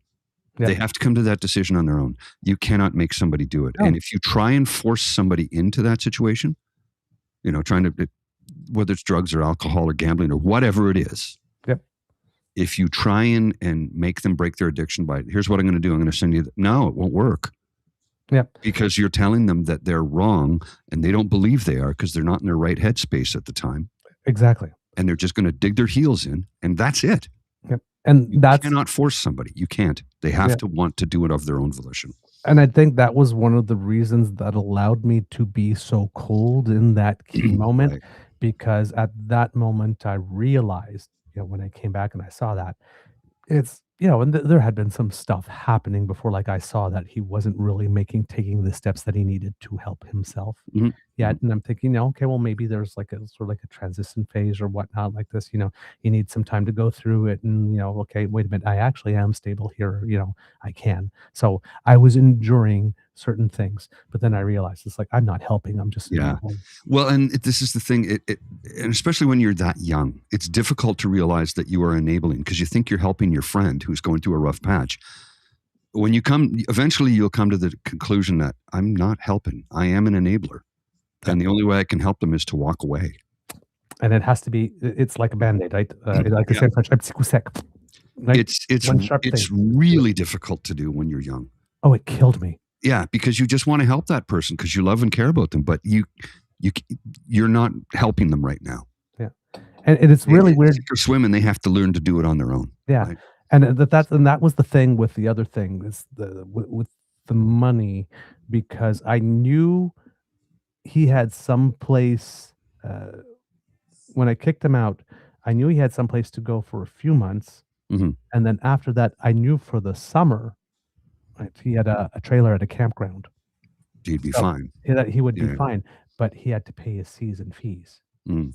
Right, and I knew he didn't have that, so, the amount that I settled was for the season Covered that fees. off. So it's Okay. like, so you have now from May till end of October to, get your poop, together, Yeah. and, Yeah. I did not send you out into the street, you cannot go and say, like, tell everybody and all that kind of stuff, but, but n now it's up to you, right? Yeah. Because Yeah. I'm and it's really it's that weird feeling because, like, especially now looking back at it, and especially in the moment, like, I was proud of myself, like for like calling it, putting my foot down, being Hmm. firm, not getting wishy-washy near the end, not backing out, not being emotionally manipulated, not all of that stuff, even when the lawsuit came in, not flying off the handle. Like I said, Right. like keeping my cool and say, because if I go, oh my God, I can't believe I'm gonna win, and all that kind of stuff, you end up making bad decisions. So that I was Yeah. able to like remember staying centered and like looking at it like taking 10 steps back and looking at the problem like this, right? It's like, okay, how do I do this? Rather than like being soaking in it. Um, but You're it also soaking in it broke my now, heart, Jan. right? Right. Like I'm feeling proud of Oh. myself, but it broke my heart Hmm. at the same time, which is like this weird combination. I feel like when you're talking about mixed emotion, try that one on for size, right? Like being proud of yourself for standing up for yourself and still feeling like complete Yeah. crap Yeah. because I basically not throwing him completely to the wolves, but I mean, dude, it's like, Yeah. we were each other's ride or die on that type of stuff, right? If life had a problem like this, he was my person Yeah. and I was his. And it's like, I'm no longer your person anymore, which means you're no longer mine either. That's tough. Yeah. Yeah. I know. I've been there. And it's tough. The one thing about getting older that I do find wonderful is that your give a shit uh, instinct. Like, yeah, oh yes, you turn into Loki. Yes, what a tragedy. Anyway, it's like Yeah. you don't have the emotional energy to deal with somebody else's shit anymore. Is what it boils down to. It's like I got my own problems I got to deal with. I don't have time for this. Mm. If you want a friend, you want to talk to me, okay. But if you want to drag me down into your pit of despair, no, I'm not here for that. And it's again, you have to reach a certain age in your life where you come to that realization. You go, oh wait, I can just say no to this. Yeah. Because when No you're is an younger, option. you don't know that you can do it, but you don't know that you can do it. Like in your mind, I could say no. No, I can't do that. I can't. That's sort of the balancing act I played when I was younger. No, I have to help this person out. They need help. And now I'm at a point where like, no, I'm just enabling them. They need help. And I will tell them, you need help, but you have to do it on your own because I can't do it for you. And that's, it's difficult when you see somebody suffering and you want to make it better, but you can't make it better. And when you see that happen to somebody you love and care about, it's heartbreaking. But as you get older, you just have to learn, I can't allow your problems to break my heart because I need to protect myself. Yep. So it's like, here's your problem. You know how to solve it. It's up to you to do it. Yep. Nobody's going to do it for you. I can't help you. I'm here if you want to talk to me, but if you want to fix your problem, you got to do it on your own. Yep. That's it, and that's what it boils down to. Yeah. Yep. It's like the most I can do for you is cheer you on. Yeah. Yay, you. So life hack today I discovered by accident when I was squeezing the gigantic lemon wedge. I'll show you it was a big lemon wedge. Oh, that's interesting. Oh, that's interesting. Yeah, I didn't know I was going to do that. Squeezing the giant lemon wedge into my Caesar salad, it slipped out of my fingers and dropped into my dipping sauce for my chicken fingers. Okay. And in the process, because it was a half squeeze lemon wedge, a lot of the lemon juice got into the sauce. Mm-hmm. Oh my God, it's so much better. Oh. So it's like next time I order chicken fingers or anything with a dipping sauce of this nature, it's like a sweet honey based thing. Squeeze a lemon wedge into it. Trust me, it's so good. And I discovered it by accident. So when I pulled the lemon out to squeeze it back into my Caesar salad, some of the sauce got into the Caesar salad. And it made it even better. Your lemon got into my dipping sauce. Your dipping sauce got into my lemon. Yeah, pretty much. Yeah. And I was lucky. It turned out really well. Good stuff. I I was talking to my beaver sweetie the other day. He was having some calamari and had that calamari dip in sauce and lemon. I guess, and he was just dipping the calamari in the sauce. I says, "No, no, you gotta squeeze some of the lemon on the calamari, man. It just makes it all so good when you put it in the dipping sauce." He goes, "Yeah, but I don't want to." I says, "Okay, fine." It was just a suggestion. And then he just like turned around and like just said, "Okay, fine." Like I'll give I it a wasn't go. insisting, but like with squeezing it all over. I said, "Like, no, you don't have to squeeze it all over. Like, just try one. See if you like it." Yeah. It's I wasn't saying, you got to test it first, man. Don't like dive head first into the deep end. Stick your foot in the water and see if it's warm. don't just take my word for it. Just because I Yeah, like it doesn't mean you will. But yeah. try it. Well, here we go. I guess you're in for a penny, in for a pound, right? He committed. Damn well. That's trust, man. Hell, That's hell yeah. trust. I got to step away for a second. I got to see a man about a horse. Okay. And upon my return, we'll continue this discussion. All I, right. I don't know where we'll go, but we'll figure something out. Okay. Just the way that lemon looked, though, was like, you sure you should be eating that? Oh man. Yeah, exactly. That lemon looked wild cool, didn't it? Yeah. All right. So Germany has invaded Toronto. The Germans are out there marching in Toronto. Their game against the Ivory Coast is about to kick off. Indeed. And saw that Uncover is keeping us up to date with some sports scores here. And it seems that the Netherlands uh, won against, I can't remember who they're playing. Um, I don't know where the thing go. You think I should be able to find it really easily. Um, but Kitland telling us that Canada fell 3-1 to Thailand in Women's Volleyball Nations League. And I'm going like, what? They're like literally one of the lower ranked teams in the thing, and Canada was among the top 8. That was that's a big upset there. Considering that Team Canada women defeated the United States 3-0 for the first time ever in the first round of matches in Quebec City, that loss to Thailand is almost like kind of negates standing wise that big win, which is a kind of a aw darn. That's a little disappointing, I have to say. Kitlinda then tells us good news from the Women's World Softball World Cup after being pummeled by Taipei the other day. Canada came back and beat them 8-7 this morning. Oh, so have they moved to the playoff round? Was that game against Chinese Taipei the last in the pool play, and they got to the knockout round? Because I don't know how they, or unless they're playing each team twice in pool play before they get to the knockout round. Some tournaments are like that. I'm gonna have to go and check that out. Um, let's see what else do we have here. That final score: World Cup Netherlands 5, Sweden 1. Wow, that is that's a rather decisive win from two countries that are pretty good. And I know the Dutch are very very good. However, uh, it was a World Cup, I think it was. Let's see, what year would it be? 20. Let's see, we're 26, 22, 18, 14. I think it was 2014 when I was actually in the Netherlands at a pub watching the Netherlands play a team. I can't remember who they were playing, but the Netherlands won. And ooh, I tell you, I've had the good fortune twice of being in a country when the World Cup was on, where the host nation, not the host nation, where the country I was in was playing at the time I was there, and going to a pub and watching it. The first one was in Italy, and the second one was in the Netherlands that same year. And uh, that's a uh, that's a fantastic experience. We're finally getting to experience it here at home because we're hosting, what it's like to be at home and watch the home country win. But those were two very very fun days. I will tell you that.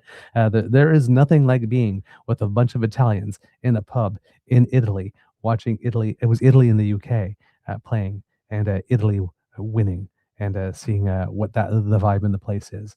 That is an experience. I will tell you that. And on that same trip, I had the opportunity to watch the final of the French Open in a big open park in Romania because Simona Halep was playing in the final against Maria Sharapova. Halep, Maria Sharapova. yeah, Halep unfortunately lost, which it would have been a much more joyous day in Romania, in the park with all that people. But watching the match again, that was just there's something about being in that environment. Even on that trip to Mexico, it wasn't a team playing, but when I was there and Bad Bunny was doing the Super Bowl halftime, and we're on the street in Mexico, and it's like all these restaurants had actually brought out TVs just to watch the halftime show. Just to watch the halftime show. Yeah, I believe it. Because it was really weird, just because not. I guess depending where they were getting their feed, like where we were watching it, like the show was finished, and there was about 5 or 6 seconds pause, and everybody was like, "Wow!" I guess, but you could still hear the music at a couple of pubs down. Yeah, because they're delayed. Yeah. Because there's a delay, and then you just hear the "wow" all over, and that was one hell of an experience, because that was a huge cultural moment, for all Latin-speaking countries, right? Oh yeah, absolutely. And, to be there when it was happening, it's a privilege when you get to live those moments, especially when you are not of the culture, but you get to see. You still want to drink it in, Oh yeah, absolutely. Where if you're not going to watch it, right? Like Alex doesn't do.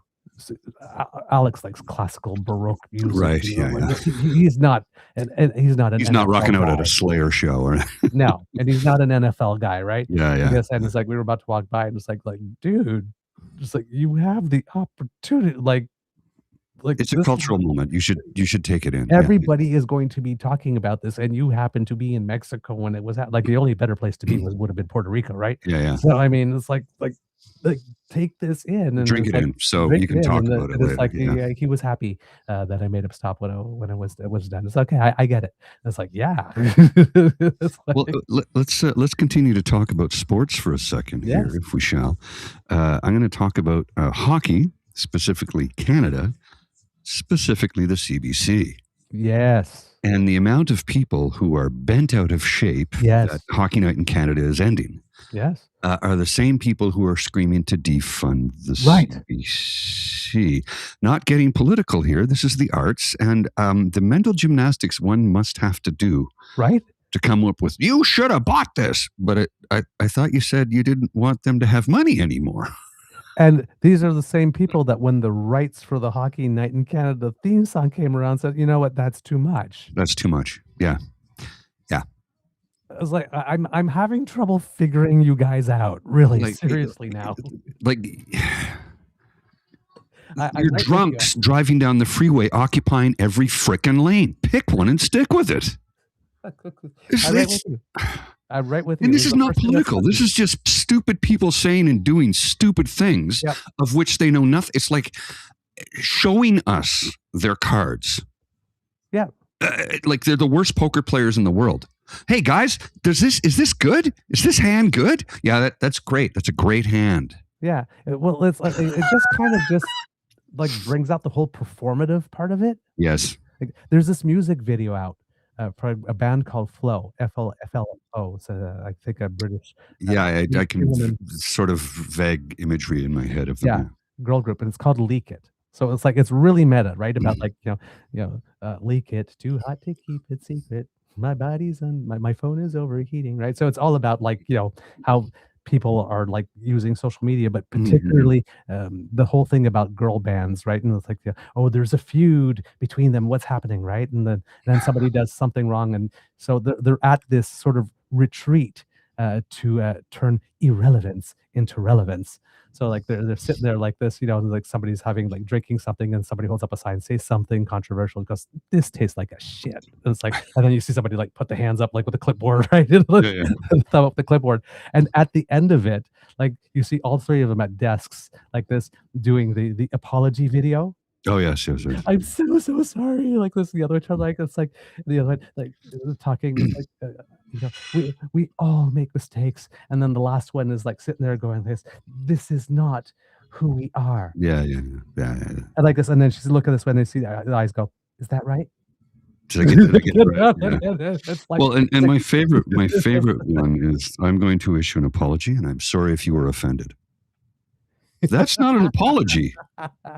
That is not an apology. I'm sorry if you were offended. In other words, I said what I said. I fucking meant it. And screw you. I'm sorry if you were offended by what I said. That is not an apology. It's not. Yep. And that one kills me every time so let's get with pet peeves. Okay. I'm going to be all over the map right now because I just emptied my bladder and I have a full belly. And a fresh beer right in front of me here. So he just emptied his bladder. Now he's going to purge. So, and I just lost my train of thought. Crap. Oh no. It happens that quickly, right? This is what happens when you get old and you've had multiple concussions. Okay. Well, I was talking about the apology video and you were saying apology, like don't apologize if I was offended. I'm sorry if you were offended. It was not a connected thought. It was something else altogether. I was going in a different direction and I completely lost it. How bad is that, right? This is what happens when we get older. And it was funny too. I know it was funny because it was making me laugh while I was thinking about it. So, oh well, maybe it'll come back. These things happen. I'll do this at work. Because I work on a secure floor, I don't have my phone with me. I can't have a phone. There's no wireless devices on my floor. Right. So something will pop up in my news feed because I have CBC on one of my screens, right? Right. CBC, BBC, and The Guardian. Something will pop up and I go, oh, that's interesting. I'm going to run out and bookmark that or do something. I run out to the locker. I pull my phone out of the locker. I turn it on. I open it and then I take it out of airplane mode because I leave it in airplane mode because otherwise it's just draining the battery for no reason. Take it out of airplane mode and go, why am I here? I walked 40 meters and couldn't remember what I was doing. Me in the fridge. Like I get at home, I can go from my bedroom to the living room and forget what I went in there to get. Yep. I'm at home. But when I'm at work, in work mode, I'm thinking and I still, completely lost it. Whatever it was gone. Oh, well. Yeah. Oh, darn. Since you were talking about the hockey thing, the thing that I'm wondering about, because like you're at the pump, right? And, we've had to end things earlier than we wanted to every now and then because people were coming in. Nothing will change here. Yeah, the owner has all the Sportsnet stuff. So, but it seems that from what I'm reading, that it's all going to be behind paywall now. Like there's going to be no. You won't be able to have on the basic Sportsnet channel and see it. You're going to have to pay for all of that. And I was thinking, like, well, first of all, sports bars. What happens? Like now they all got to pay. But the other thing they have been paying all along, though. That's the thing. They have to. Okay. Yeah, they have to, because if they're not paying, like when it was just CBC Hockey Night in Canada, they could show that. Right. And there was no issue. But when it comes to private broadcasters, it's a different story because the bar is making money on people coming in to see it. So they have to pay a licensing fee to watch it. So when the sports package that a bar or restaurant gets from their service provider is not the same one that you get at home. Oh, okay. Like, I mean, when it comes to the value, the amount. Yeah. They pay a different amount of money to rebroadcast the games. Okay. See, because I would have just assumed if it was on Sportsnet regular channel, like I get with my basic cable package, that's just what they tuned into. Yeah. But the thing I'm wondering about is that the CBC was doing that thing, right? Where there was some broadcasts where they had multiple languages in Punjabi and Cree and and all like what happens what happens to all of that, and like on special occasions of in Cantonese and other as a means of bringing us all together, like what. Well, and the CBC has the budget to do that, right? And that's its mandate is to get, because it's a service. It's a service broadcast to all Canadians. Right. And here's the thing about the CBC. It doesn't matter where you are, you can get it. Right. CBC TV or CBC radio, you can get it anywhere in the country. Yeah. Shortwave, you can get it.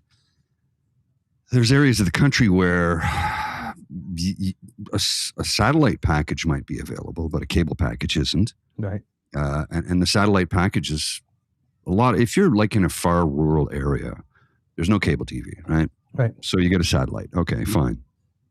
But maybe your satellite package is just like, I got it so I can get the news and I can get the farm reports and I can get blah, blah, blah, blah, blah.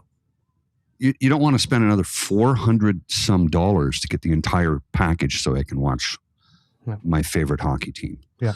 And I remember when Rogers, which is what Sportsnet is, when they first signed the deal back in, was it 2012? Yeah. And they tried to sell it. This is great news for Canadians. A lot of people went, "This is awesome." And I go, "No, it's not." No.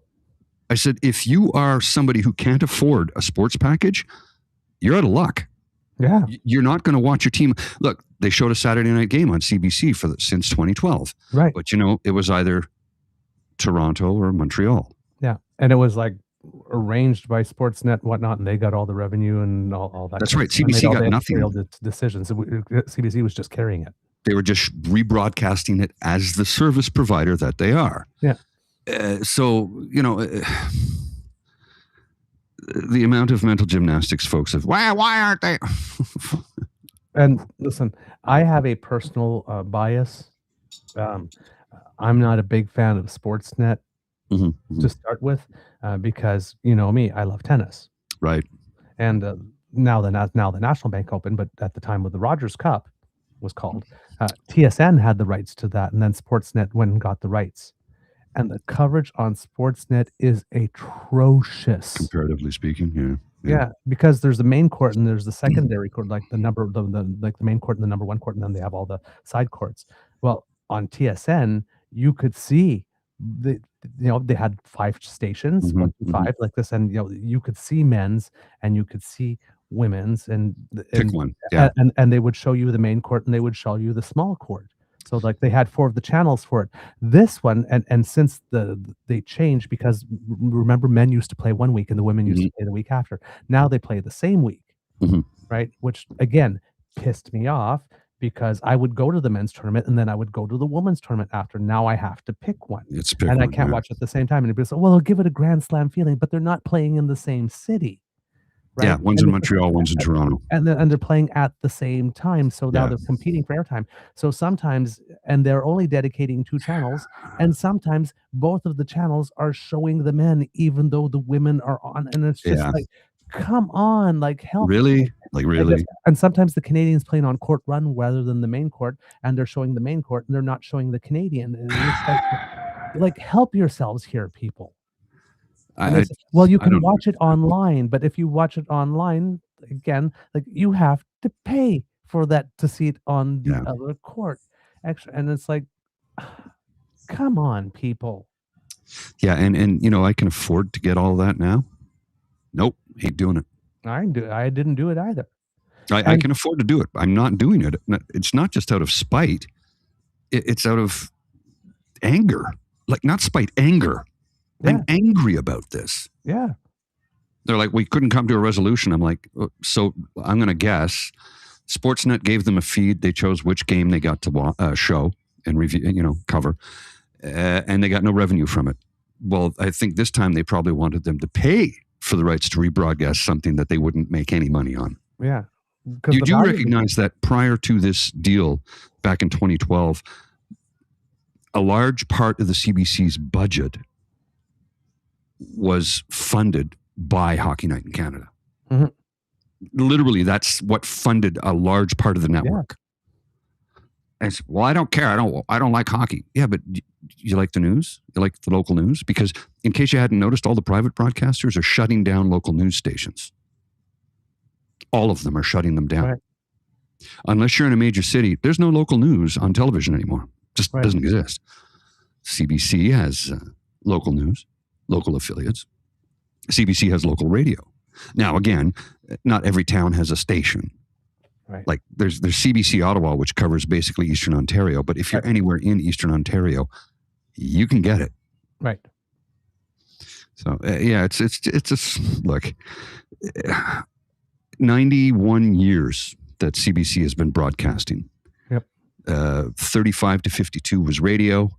52 to present day, up until the Stanley Cup final about a week ago, was television. I don't know if they were still doing radio games or not. I don't know. Because there's, I don't know either. I know that there's Sportsnet radio now too. Yes, yeah. But yeah, I think your theory, your hypothesis there is right, because when that first contract, the first 13-year contract happened all those years ago, I think it's like Rogers Sportsnet paid about like $5 billion. This time they paid over 12 billion. 12, yeah. So I mean, it's the CBC is clearly priced out of the game now at this point, right? Yeah, because if they spent that kind of money on a contract, okay, you'd have some people going, well, thank God we get to have our hockey night in Canada. And then you'd have others screaming for their heads. You can't win. You can't win on that one. You can't win. It was the same thing with the Hockey Night in Canada theme song.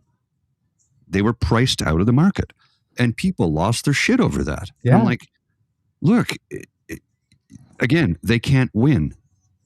They can't win because they wanted to buy it, but they didn't have the right. They didn't have the funds. They were outbid by a competitor in the private sector, and this is taxpayer money. So, and by the way, it costs the average Canadian. Oh, if you divide it amongst the 41.5 million of us, it's about $38 a year.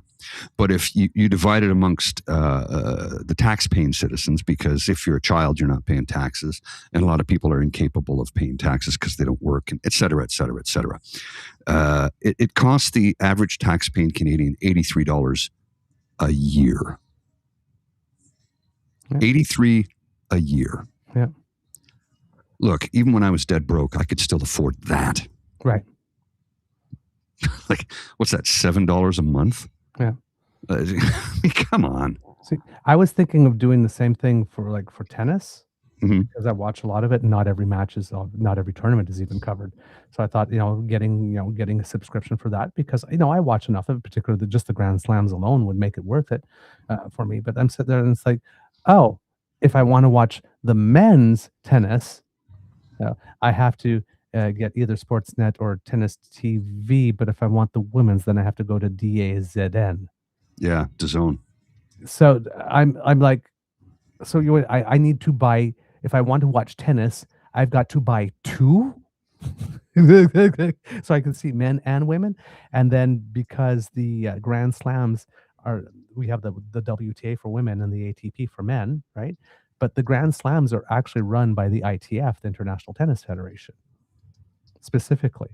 So, like, the Grand Slams may not even be on those as well. So, like, a third. Are you guys like? Come on, right? It's like this. Can you just not put all the tennis at one spot at least? Yeah. And let me, rather than three different packages, it's none of capitalism, right? I'm just like, this is the capitalism gone crazy, because you're not. What are you supposed to do? Yeah, well, and then I look at things like concert tickets right now. Okay, that's another thing that's going on. A lot of people have to cancel their tours now because it's too expensive, and it's not like the artist is getting all that money. So much of it is the resale ticket market, which has been proven many times to be resold by the actual ticket seller to begin with. We know who their name is. They're masters of their own domain. And like, I want to go see Rush. Oh, I'd love to go see Rush. I've seen them before. I'd love to see them again. And I've seen a lot of the stuff online from the concerts that they've already performed. And I'm like, okay, so they're not coming to Ottawa. I was kind of surprised about that. But they are doing Montreal, Toronto. So I looked at Montreal and I looked at Toronto, and I'm like, the cheapest tickets I could find were like $400 for nosebleeds. Yeah. I'm like, I'm sorry. I'm not doing that. So I start running the numbers, and I'm like, well, they are touring the world. Where else could I go to see them? Well, it won't be south of the 49th parallel. So I'm looking throughout Europe, and I discovered that I could go see them at the La Défense, Arena La Défense in Paris. Get a ticket for €75. That's reasonable. About 120 Canadian. I can stomach that. Yeah. And I'm like, okay, what's the flight going to cost and the hotel? So I started running numbers, and I'm like, I get a flight, a return trip with the hotel for about $1,000. A lot of money. You get to be in Paris, though. But I get to be in Paris for 3 or 4 days. I get to see the show. I get to see Rush in Paris. I haven't done it. It's just something that's out in the wind right now. Because I look at, okay, well, if I go to Toronto, the ticket is $480. Right. Plus I have to get to Toronto. Plus I need a hotel there. Right. It's almost as much as if I went to Paris, and the bulk of the ticket the bulk of the expenses is for the ticket for the show. Yeah. Well, if I go to Paris, it's like $120 Canadian on top of $1,000 for a flight and hotel. Again, I haven't done it, but I'm looking at it going like, it's almost the same amount of money and I get to go to Paris. When I thought about Glasgow, but I can get a decent ticket in Glasgow, but the flights are a lot more expensive because you don't get as many flights to Glasgow as you do Paris or even London. And I looked at the O2 in London and the tickets are more than I want to spend. I think the cheapest ticket I found was £130.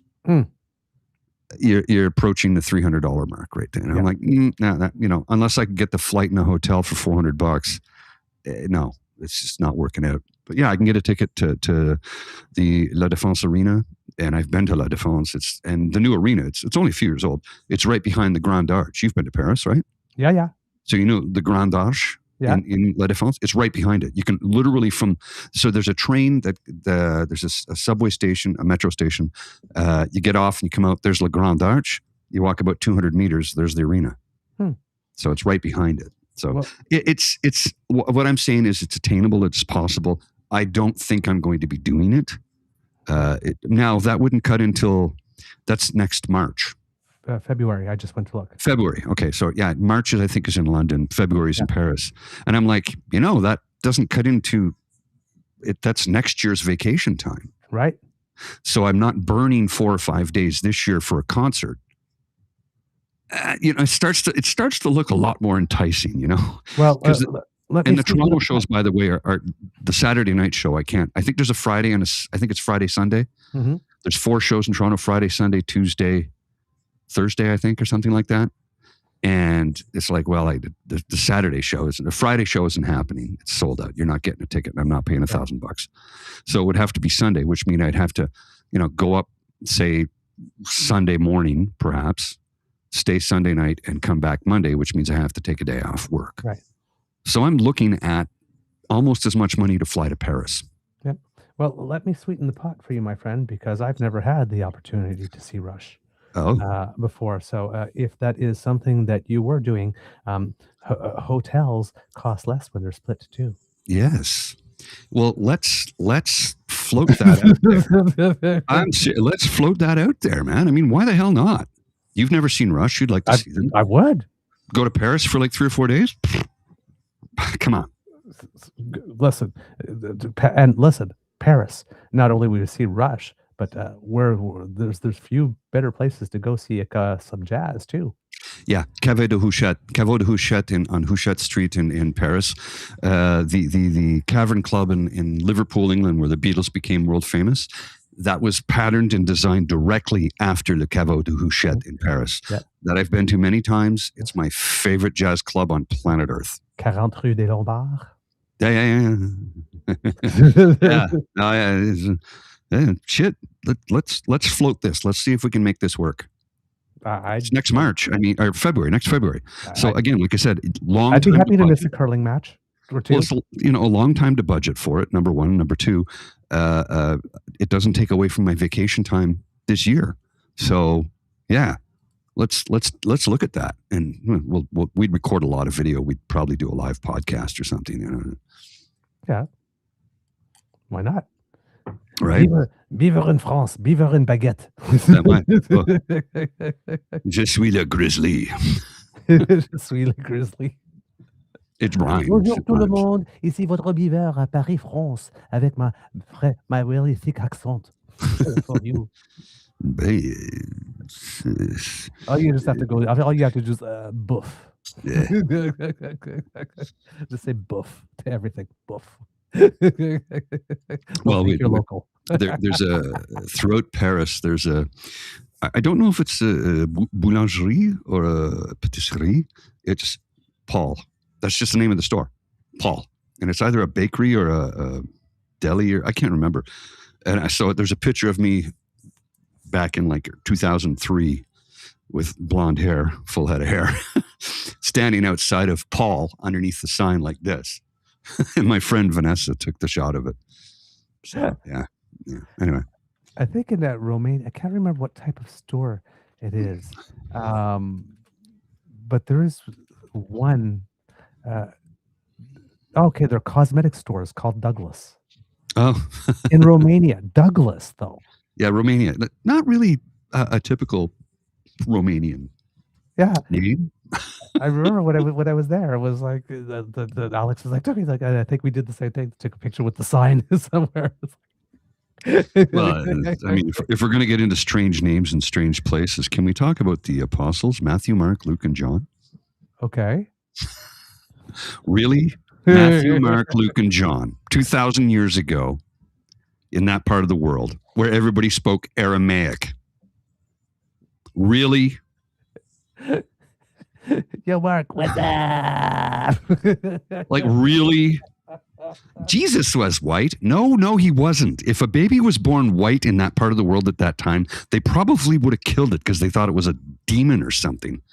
Like, somebody would have gotten stoned. Well, it's what's that? One of my favorite memes online is like, what's something that people don't know that they often accept to be the truth, or something along those lines. And it's like, what is it people think? No, what is it that people think is true, but isn't? There's no white people in the Bible. There's no white people in the Bible. Mm-hmm. And you got the Bible Belt in the southern U.S. going, wah! Like, no. They hadn't gone north. They hadn't been to Scandinavia. As far as they were concerned, they didn't exist. So, have you ever watched the series Norse? Is it Norse or Norseman? It's a Norwegian series. It's about, it was shot in Norwegian and English. So what they would do, they'd shoot the scene in Norwegian, then they'd go, okay, second take, and they'd shoot it in English. And that's how they did it. So there was no voice, no voiceover for the translation version. It was the same actors. Right. But the way the shot was done, or the way the series was done, it takes place in like 790 AD. So a long time ago, right? But they have, they speak as if it was modern times. So they don't talk about electronics or stuff like that, but modern sensibilities. How are you killing all these men here and know which ones are guys? Well, some of them are dressed differently. I don't know. This guy right here, this is Gisela. He's dead. Did you kill him? No, I don't think it was me. I mean, it's very dry, witty Scandinavian humor. If you get it, you get it. When it comes to Scandinavian humor, you either get it or you don't. Right. It's much like British humor, right? Like Canadians will laugh at the same thing the Brits will, and the Americans will look at us like, what the hell? What? Why was that funny? And every now and then we'll laugh at something that nobody else will laugh at, right? So it's just, whereas Scandinavian humor I find is very, very dry, and oftentimes I said the closest comparison I could give you in Canada would be with Indigenous humor. Right? Like very, very dry, very, very witty, very, very sly. You need to pay attention. Yes. It's literally, it's not humor for those who are how do I say this nicely? Stupid. That's not nicely, but if you're not very smart, you won't enjoy the program because most of it will go completely over your head. And it's as simple as that. It's like Conan O'Brien. You know what his favorite television show was? No. Other than SCTV, you're going to be surprised when I tell you this. Okay. The Beachcombers. Really? Yes. You know why? Well, Relic. No. No? No. Well, I mean, the humor. The actor, Pat John, who portrayed the character of Jesse Jim. Oh, yes. He said because his humor was so witty and so dry. And when I was a kid, a lot of it went right over my head because I was a kid. Right. But watching that now, it's like, oh my God, that guy was funny. Jesse Jim. Yeah, Pat John. That was the actor's name. Yeah. Yeah. Did I ever tell you about the joke it took me like 12 years to get? Maybe. We were at a one-woman show. I think it was called Family Relations or Family Matters or something. And it was a one-woman show, Jewish woman, pretty much doing every female in her family. And she's doing her grandmother at one point. And she's like sitting there and singing Hava Nagila Hava Havila. Good song. Don't hear it much on the radio anymore. And then she's like talking about like when like different generations, so you'd like go to the grandmother's house and you'd get in and they'd always be like stuffing food in your face, and now you go to people's houses like and you have to ask for a glass of water, right? And it's like, and she says, I used to go to my grandma's place, so always like, have a Nagila, have a Nagila, have a Nagila. Like, and I was like sitting there like this, and everybody's laughing, and I'm sitting there and I'm going like, why is this funny? I'm not getting it like this. But like the whole like burst out laughing, I guess. And at the end of the show, I actually stopped someone and I said, listen, I understood the whole show, but I didn't understand the I how to didn't make get the joke. It's like, could you explain that one to me? And she's like sitting there and I could see her racking her brain, and she's like, says, I can't, you got to know. You got to know. And then like 10 years later, I mean, here's like somebody say, have a Nagila. Oh, here, have a Nagila, have a Nagila. Like the 10-year delayed joke. And I laughed so hard because I finally got it. Well, and there's some jokes that, like, I watched a thing that was, I think Seinfeld and Larry David, and there was another comedian, and I can't remember the other comedian's name. And the other comedian goes, I don't get it. Why? There's so many jokes you guys tell. It's like, well, if you were Jewish, you would get it. Right. And he goes, well, try me. He goes, so he tells this joke, and it's about the Holocaust. And I can't remember the whole joke, but the last line was, well, you had to be there. And of course, Seinfeld and Larry David are pissing themselves laughing. And the other guy's going like, that's not funny. It's like, you need to be Jewish to get it. Right? You're not, but you get it. You had to be there. Well, you had to be there. I can't remember the joke. I laughed. And the other guy was like, I don't get it. And I'm like, how the hell do I get it? I'm like a wasp. How is that? But I got it. I got it. You had to be there. Oh my God, that's awful. Yeah, it is. It is. Oh shit. Well, so I was watching some YouTube shorts this morning, it was Instagram, and Garen, Garen, follow me, I'm delicious. That fella, okay, Irish fella, he's on Instagram. Anyway, he was doing the thing, and he goes, "The fucking Scots are drinking America dry. Now, fellas, go out and have a good time, but for Christ's sake, you don't have to drink all the beer. Look, they went to one pub, they ran out of tenants, they ran out of the lager, all they had was Bud Light. They're not going to fucking drink it, all right? All right?" You just, it was really funny. It was really funny. It was like, it made me wish so much that Ireland would have qualified for this World Cup. Because Ireland and Scotland, how amazing if Ireland and Scotland were playing in Boston. Like, there'd be nothing to drink in the state of Massachusetts. It would be like going on a gay cruise. Yeah. I'm telling you, it's like the very, very first all gay cruise. Yeah. That happened.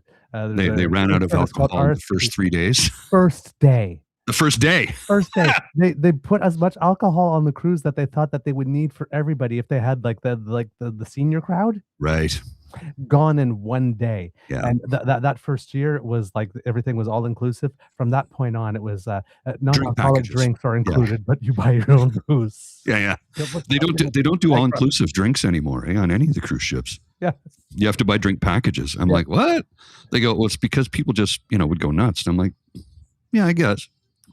Now, apparently we tip very, very, very well, but apparently we drink like, oh my God. Well, here's the thing is, though, if I was doing an all-inclusive open bar, I wouldn't go any crazier than I do on any other normal Saturday night. I wouldn't get my money's worth. I wouldn't either. I couldn't drink that much. Anything. I can drink a lot of beer, and I like beer. I also like wine, and I like whiskey. But here, look, I have one beer, and I feel it the next day. Yep. Whether I have one or 8, I feel the same way the next day. Yep. So I don't want to feel like that for 2 weeks or a week or whatever it is on a cruise. So I wouldn't be going nuts like that. But that's me. Yeah. 1 beer, 5 beer, I feel the same the next day. So open bar is completely wasted on me. Mm. It's just there's no point. Well, It's and like, here's "It's the open thing. bar." Yeah, so I don't know. When I get to an event, it's open bar. They have a tip jar, and I'm like, well, they're not getting anything right now. Here's $20. I mean, like, really, here's $20. Yep. You should get paid for you. I know you're getting paid by the hour, but it's not Yeah. the same. No, it's not the same. Now, that being said, they're not getting the server's wage anymore. That's been gone for a few years. Yes. They're getting they're getting minimum wage, but it's still not a proper wage. But you know what I'm saying. You know what I'm saying. Look, if you're in the service industry, you're in it because tips is where you make the money, and I'd like to see that change in North America where it is in Europe.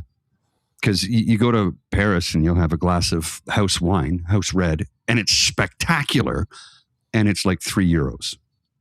Yeah. And you don't tip because they're paid a real wage. Right. In this country, you have to tip because, yes, they're paid a commensurate wage to other minimum wage earners, but it's still, these are people who work, this is their full-time living. Mm-hmm. And minimum wage is not enough to stay alive. It's just not. So, you have to tip in North America. And that'll never change in the U.S. because I think the minimum wage in the U.S. is like $7.30, and the server's minimum wage is like $2.20 or something like that. Something disgusting, yeah. I'm like, oh, so what you're saying is legalized slavery? Pretty much. So that's a terrible thing. I go, prove me wrong. Prove me wrong. Now bear with me while I say this. It's going to sound harsh, but it's a fact. If you owned a slave, it would cost you more than $2.20 an hour to house them and feed them. Yep. Their labor, you get their labor for free, but you have to house them and feed them. And if they get sick, you got to get taken care of so that they can still be. It's the new form of slavery is minimum wage. Yeah. Yeah. I was reading something the other day. I think it was like it was in the Financial Post, and it was like I think it was back in March, and the H&R Block Canada had done a survey, and it's like it came up that 2/3 of Canadians think tipping should be abolished, and like 93% feel annoyed when card payment machines prompt for a tip or gratuity. Like people are just over it. Well, I mean, look, I have a rule that I adopted, and it's like if I have to stand at a counter to get it, Mm-hmm. I'm not tipping you. Mm-hmm. Sorry. If I'm sitting at the bar, different story. If you're bringing me drinks, you're bringing me food, different story. But if I have to go into a Subway and stand at a counter in line, I'm not tipping you. Yep. And it's got nothing to do with you. It's got everything to do with the system. And people are pissed off about it, and I get it. And every now and then I'll see something online. Look, if you can't afford to pay this, you shouldn't be going out. And I'm like, a 40% tip? Look, I give 20. Mm-hmm. I think that's generous. Yep. 40? Yep. Fuck off. Well, I remember like pre-COVID, the options were 10, 12, and 15, and now sometimes you get there and the first option's 18. Yeah. Right off the bat, it's like it also said like 88. What you were talking about, it said 89% resent businesses that prompt customers for what they consider to be unwarranted tips, and 41% said they went as far as avoiding businesses that push tipping at cash out. Yeah. Like people are just not going there anymore. Yeah, they find a spot that doesn't do it, and they decide to go there instead. Exactly. So it's getting to the point now where it's just killing business. Well, and again, like I said, we'll go back to ticket prices for concerts. Yep. It's not the artist. No. It's not. It's the ticket seller. And again, the biggest ticket seller in the world has been caught many times reselling their own tickets. So they put the tickets up and say, here's 10,000 tickets for this show. Oh, there's 1,000 left. You can probably get some on our resale site over here that you put there, and it's been proven that they've done it. I'm not saying their name because I don't want to get sued, but we all know who the master of those tickets are. Mm-hmm. Oh. They're referring to it as a blue dot fever. Yes. Yeah. Well, and a lot of some tours have been completely canceled. Yeah. Post Malone, Meghan Trainor, Pussycat Dolls. Yeah. They canceled their tours altogether. Yep. Because they're like, well, we can't sell tickets. I'm like, you can't sell tickets because people can't afford them. The entertainment dollar only goes so far. Look, when the whole world shut down during COVID, we were desperate for live music, and we're still desperate for live music. We still are, but we need to be able to afford to go. Yeah. But it's like also like we were talking about Rush, right? Rush comes back and they haven't done tour for a while. It's like if I'm got a concert budget Because I love the Pussycat Dolls. Like this, I would definitely Mhm. go see them if they came to town. But if I'm, I've got like, let's say, my concert budget is, or live entertainment budget is 600 or 700 for the year. Um, I'm gonna go see Rush Yeah, yeah, yeah. because it's a once in a life, probably the last time once in a Quite lifetime experience possibly. for me. Yeah. Whereas the Pussycat Dolls might tour again at some point, right? Mhm. Or do a smaller tours with more intimate venues or Well, that type of stuff, right? But and no knock against Nicole Scherzinger, because I think she's stunningly beautiful and an incredibly gifted artist. and Tony Award winning now after a Yes. role in Sunset Boulevard too. I mean that woman can sing. Oh yeah, but the Pussycat Dolls are not Rush. One is a legendary Canadian band that rewrote the rules, who wrote music with intelligent, articulate lyrics that nobody could get and should not have been popular, and yet they sold millions of records. And one of the And this best drummers in human history. In history. And the drummer that's taking his place, because Neil's no longer with us, Right. has been getting nothing but plaudits and praise Yep. from some of the best musicians in the world. Yep. Mike Portnoy from Dream Theater, the drummer from Dream Theater, whose name is escaping me right now. He's the Guinness Book of World Records is the fastest drummer on earth. And those guys said the only reason they got into music was because of Rush. And they are praising Anika. And Yep. I saw her. I saw the first show they did at the Kia Forum in LA. They started with Xanadu, which is like an 8.5 minute song, not an easy piece of music to play. And eventually they got to Tom Sawyer. And when she did the drum fills in Tom Sawyer, Geddy steps back and he turns and points at her. Mm-hmm. And the audience lost their shit when she did it because she knocked it out of the park. Mm-hmm. And I'm like, yeah, I want to go see that. I got to see Neil. I got to see Rush. I got to see the original line. Well, not the original lineup. The original lineup, dispersed in 1974 when John Rutsey left due to health reasons. And then Neil came into the band. And then Rush became Rush. Right. I mean, they were a good rock and roll band before Neil. After Neil, they became who they are. Yeah. Because he was the greatest drummer that ever lived. I mean, and I think Anika, when she took the position, she knew I can't fill his shoes. Right. But you can put your own take on it. And they've given me that, and they've given her that blessing. Yeah. The guys are like, look, play it the way Neil would play it, but feel free to have some, freedom in there and do your own thing. Yeah.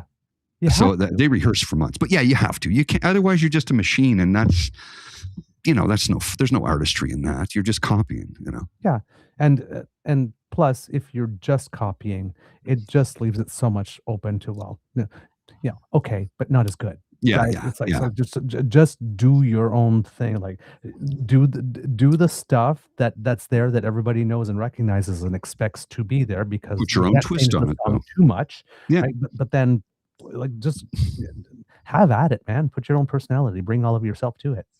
Well, I read one comment on YouTube, and he goes, and the guy was like, well, it's just Tom Sawyer. It's not that difficult. And all of the people jumped on him and said, Neil Peart said that was the most difficult song for him to play. The guy who fucking wrote it said that. So, I'm thinking of the professor, the drummer's drummer, the guy, your favorite drummer's favorite drummer.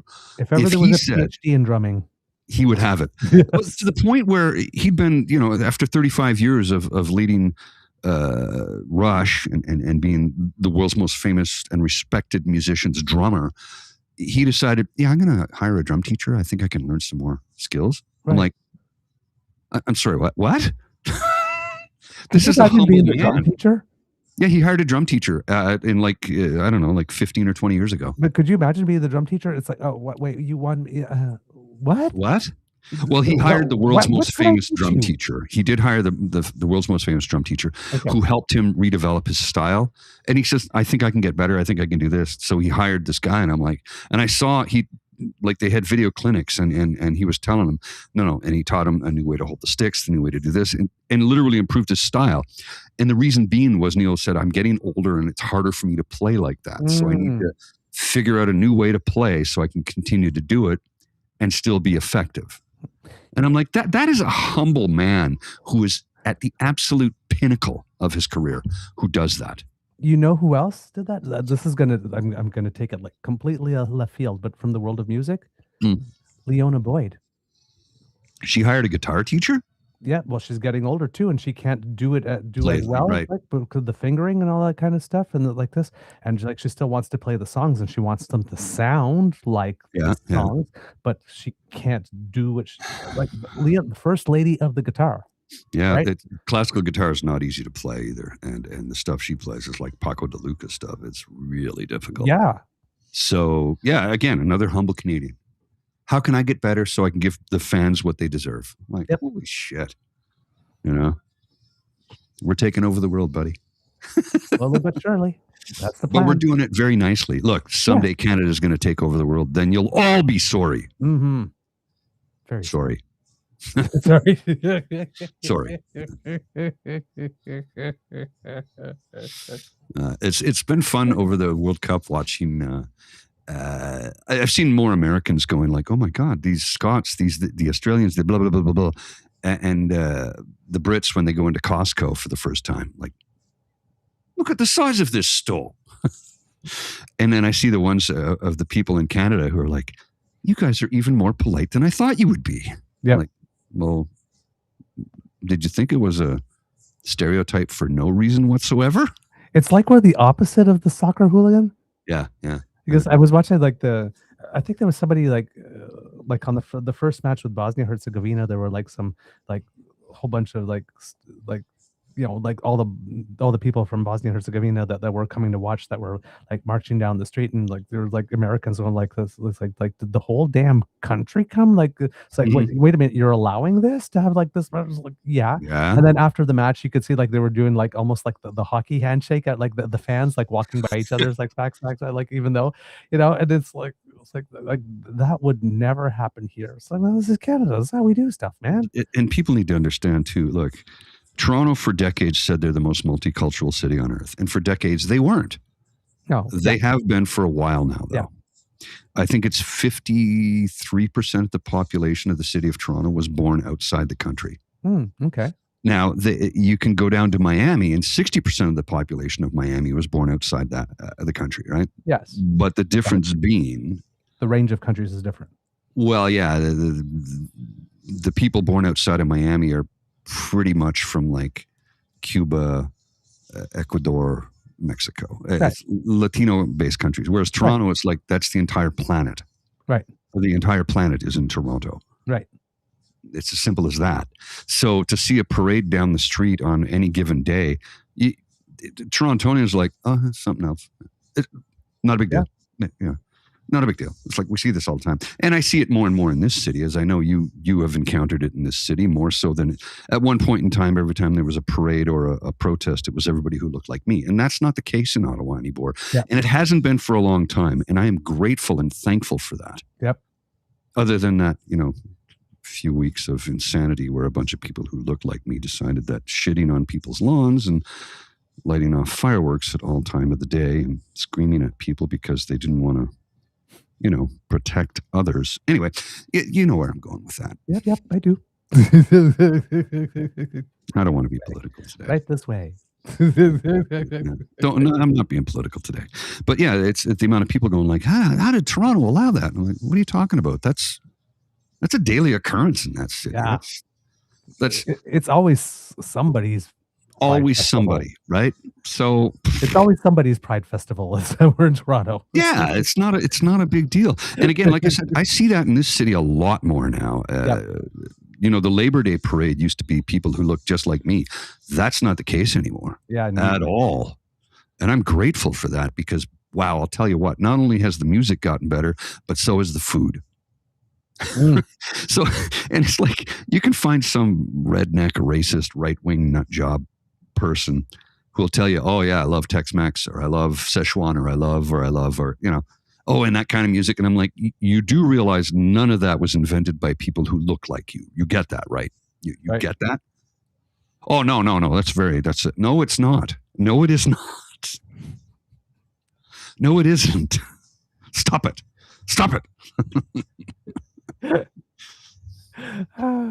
living these comments from the kids here.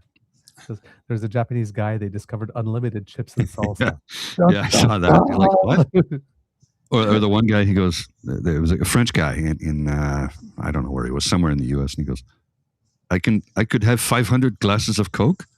They go, yeah, you're not going to drink that much of it, but yeah, you could. It's free. It's bottomless Coke. Yep. He's like, in Europe, we pay for everything. I go, yeah, but in Europe, you actually pay for healthy things. Yes. It's cane sugar in the Coca-Cola over there because it's illegal to use cornstarch or corn syrup. And you're not going to drink 500 glasses of Coca-Cola, okay? Nobody's going to do that. Not in one sitting. You would die. You would die. Yes. It would be caffeine overload and sugar overload. It would kill you. It would kill you. Diabetic coma. Yeah. Pretty much. Yeah, exactly. Diabetic coma, table for two. So I'll have cardiac arrest on a plate, please. I like watching the World Cup tourists discover American and Mexican food videos. Yeah. That's cute. That's cute. Love it. This one from Kit PNC Bio. I find it hilarious that everyone is shocked that the same group of people that deep fried, I'm going to guess that love deep fried Mars bars, love American food. Yeah, the Scots. The Scots will deep fry everything. Oh, it's not illegal? Oh, okay. I didn't know that. I thought it was against the law to use corn syrup in Europe. Oh, okay. I know that the sodas in Canada do not use corn syrup as a sweetener. They use sugar. Yes. That may be the law. I don't know, but I know that's how it is. I could be completely wrong about that. But one of the things that I do have an issue with is, so I'll have a ginger ale every now and then, because if I'm going to have a soda, that's usually what I have, because it helps settle your stomach. But it doesn't settle my stomach like it once did, because they've added so much sugar to it now that the ginger is almost right. Like, I know there's real ginger in it, but what's the point? There's so much sugar, it doesn't settle your stomach at all anymore. And, there's a point in time in when you were a kid, I'm sure, they'd give you warm, flat ginger ale. Exactly. That's exactly what I was going to go. It settles your stomach. But not anymore, because there's so much sugar in it. It's like it has the same amount of sugar as a Coke. Speaking of ginger and settling my stomach, I'm going to go and make myself another ginger tea, and I will be back. Okay, all right. Because my cup runneth dry, so I need a little more beaver moistener. Just saying. I just gotta be me. Fair enough. All right, we'll see you. We'll see you when you get back. There you go. Yeah. I forgot to mute your mic. I'll mute your mic here so we don't hear the. Okay. So where's the mic? Oh, there you go. There you go. Perfect. Yeah. Just so you don't hear him stirring up shit and mixing up stuff and making up a lunch or whatever. As my grandfather always used to say, I was mixing up a lunch.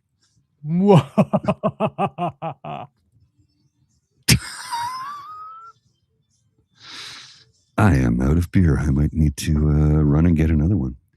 What time is it? It's after 4. We've been going since about 1:30, so we'll probably wrap up shortly, I think, just so I can get this packed up and get it home.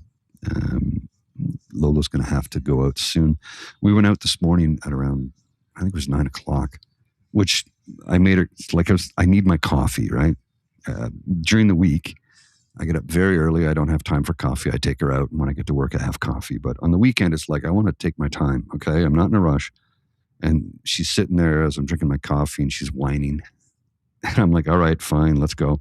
So I get outside, and she really had to pee. And I'm like, okay, I'm a bad daddy. I feel terrible. I made you wait. And she looks at me like, what? It's okay. And I felt terrible. Yeah. But I do need my coffee, I do need my coffee. Natural sugars and what you're tasting is the increased sodium. Yeah, okay. Yeah, and everything has more sodium in it now. Yeah, you're right, Kat. There's the very little ginger in the ginger ale anymore. So I get the ginger chews and ginger tea at work, because sometimes you just don't want to take any sort of medication. Your stomach is upset. Ginger tea does a wonderful thing to help settle it. It really does. Trust me. I'm somebody who's had a million stomach issues because I'm allergic to everything. But ginger tea, miracle. Let's just check the score final 44-24. The Argos over the Red Blacks. Well, I'm not happy about that. And at the same time, I'm not disappointed that I wasn't there. I don't know if anybody saw this picture I posted of Lola yesterday. We were out in the rain, and let's see. I'll see if I can find it here. We were out in the rain, and she does not like the rain. Lola does not care for the rain at all,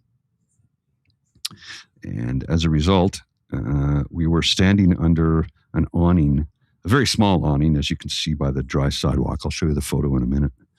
And I don't know if I can pull it up on the computer, so I might just show it to you on the phone. And she jumped up on the ledge. If you can see that, right? Oh, let's see if I can get it closer there. I'm trying to get the light reflection out. There we go. Okay, and slide it over there. All right, there you go. You can sort of, there we go. Anyway, yeah, that was Lola yesterday doing her thing. Not liking the rain, so she literally jumped up on the ledge. I was standing under the awning, and so was she, but she was getting, I guess, because she's lower to the ground, she's getting the splashback. So she just put her paws up and just jumped right up on the ledge. And I'm like, okay, that's hilarious. I thought that was really funny myself. I think I can, should be able to find the image here and show it to you a little bit better than that. Hang on a second here. Where did it go? Where are the pictures? Come on, Google. Show me there we go. Okay, hang on. I'll bring it up in a sec. I'll share it on the screen for you. I took 2 photos because they were both quite funny. I got to share this with you. This is cute. It's quite adorable. I'm not going to lie. Where's the image? There we go. Yeah. Okay. Come on. Oh, I hit the wrong button. Sorry. They redesigned this, so trying to share. There we go. Share screen. There we go. Yes, I want to allow that. Here we go. I will share this with you now. And there we go. So Lola did not care to be in the rain. You can see it was raining pretty hard at this point on Elgin Street, and I'm just standing under the awning. You can see the sort of dry area on the sidewalk there. And she jumped up on the ledge, and I'm like, I have to get a better picture of this because it's so cute. She's like, what? I don't like the rain. I'm like, I swear to God, she's very cat-like in that respect. 95 pounds of solid muscle and rage when she wants to be ragey. But most of the time, she's just like a giant kitty cat. And yesterday, they were doing some work through it. They've been doing work on the building and throughout the building. And they said, we're going to come in and we're going to do this stuff to your radiators. So you got to move everything away from the radiators. So they said, be ready for Thursday. And I was talking to other friends in the building. They go, they're running behind. So I didn't do anything. And then I bumped into the super Thursday evening. He says, yeah, we'll be in tomorrow. I said, okay. So I moved everything out of the way. And of course, Lola, being Lola, is all happy. Well, the super comes in and she loves him. So it's like 9:00. I run out and I pull my phone out and I take a look and I go, oh, yeah. There's a scene. I took a photo of it and she's, I'll see if I can pull it up. She's lying on my bed staring at them. Oh, yeah, there it is. Okay. Yeah, I got it right here. Yeah. The 2 guys in there working away. They've moved, she's lying on, I got all this stuff put on my bed because I had to move things. And you can see there's some giant cushions that I have from my old couch. And I was going to repurpose them, but I think I'm just going to dump them because I don't feel like dealing with them. But hang on a second and let me just share that image with you because it's really funny. Where's the share screen? Okay. And Google Photos. And there's Lola. You'll see her in a second here. You see her lying on the bed, watching the 2 guys working. All right. What are you doing? Are you stealing anything? Because if you're stealing something, I'm going to hurt you. Supervision. Yeah, she's supervising. Yeah. I thought it was adorable. She's like, I'm just going to watch, make sure they're doing everything okay. And the 2 guys that were working in the room, they've seen her a million times, right? Right. but I think they're from Ecuador. Okay. They're a little nervous around her. So I was like, oh God, they have to they have to work with her staring at them. But the super came in and, calmed everything down right away. So once she saw him, everything's okay. If those guys just walked in, she'd be like, I know you, but what are you doing in my house? Mm-hmm. So he came in and she was like, oh, okay. It's okay. Yeah. Yeah. Oh, lovely. How's she doing? She's good. Yeah. Excellent. I think she's probably asleep on the couch. Let me just check the camera here. I got, I don't know, like 6 cameras now. So I can monitor throughout the day when I get a chance. Yeah, she's asleep on the couch. Okay. Yeah, sound asleep in my spot. As soon as I go out, she just curls up right where I normally sit. So, aww. Yeah, it has to be close to daddy somehow, Yeah, well, I had a raincoat for her, but it wasn't big enough. So I need to get her a big. I have a winter coat for her that works well in the rain, but it doesn't keep her head dry. And it's her ears when they get hit with the rain. She hates it. Okay. So I need to get a proper raincoat for her. But I'm like, well, I don't want to just get a big piece of plastic. I know it's cheap, but she's going to be too hot, right? Right. So like, well, I'll get a Gore-Tex one. Do you know how much Gore-Tex doggy rain gear costs? We can go see Rush for less. Okay. Yeah. Okay. Yeah, and that's what it is, Jay. I think because they're nervous, like the guys are nervous around her. Yeah. Because of that, stray dogs, right? Alex is the same way. Yeah. There were lots of stray dogs in Romania. It's not a thing here. It's not a thing in Canada, right? Right. If you see a stray, usually get it right away, get it to the shelter, get it adopted, or get it back to its owner. It's like strays just aren't a thing in Canada. And trying to, come to grips with that when I'm in other countries where it's a commonplace thing. It's kind of like, they're like, don't touch that. That dog is stray. I'm like, what? Came over and said hi. I'm petting him. Yep. Oh, that's how I really love my beaver, sweetie. Yeah. Because being with him means not having a dog. Yeah. I was like, it doesn't matter how old they are, how big they are. Every dog is a puppy to me. Yep. Oh, I'm the same way. Yeah, no, I'm the same way. So, I go out for, if I go somewhere without Lola and encounter dogs, I'm like, oh, hi, puppy. I have to say hi to every dog. It's just a thing. It's just a thing, I'm like that little minion that calls every animal Poochie. Poochie. So I saw a video recently the other day. This woman posted, and she's Slovenian. She goes, oh, you're Slovenian. She's playing 2 characters on her own. She goes, oh, you speak the Mignonese language. She goes, what are you talking about? We don't speak that. She goes, do this. And she does it. Translate this. She does it. She's like,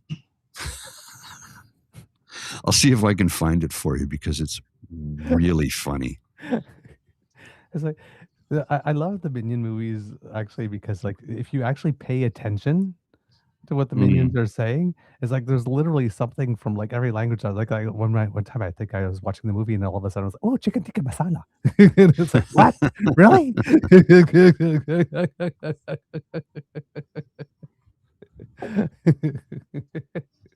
Tu es bella come la papaya. Okay, I think I have it here. Hang on. Yeah, I got it. I found it. Okay, bear with me while I set this up.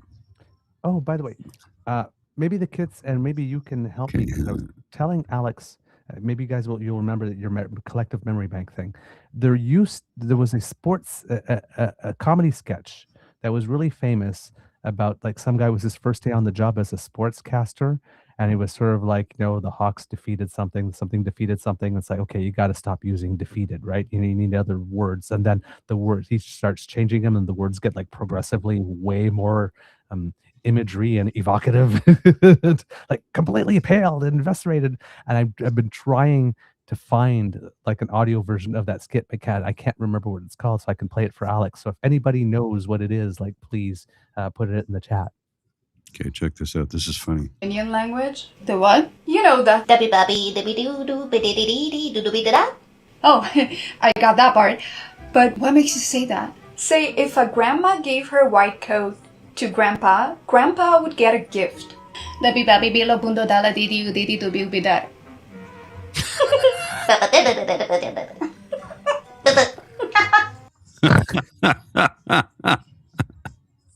And that was her doing it, and she's Slovenian, so it's funny. We can laugh at it. Oh my god! I'm like, I had no idea. I had no idea. Wow. King Bob. Oh my god, Slovenian is median. I had no idea. I saw that and I laughed and laughed and laughed because it's funny. It's funny. Oh, that's perfect. I think she does another one. Hang on.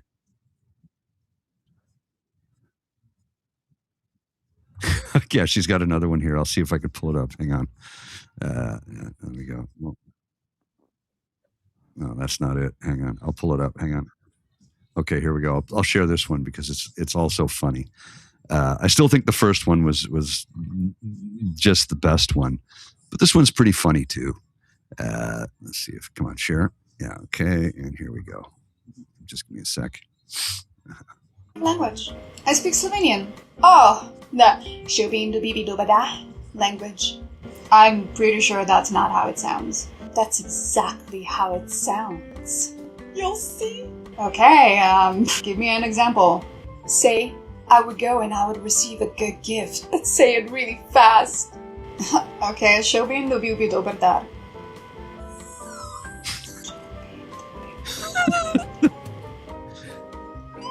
Hey, what's your name?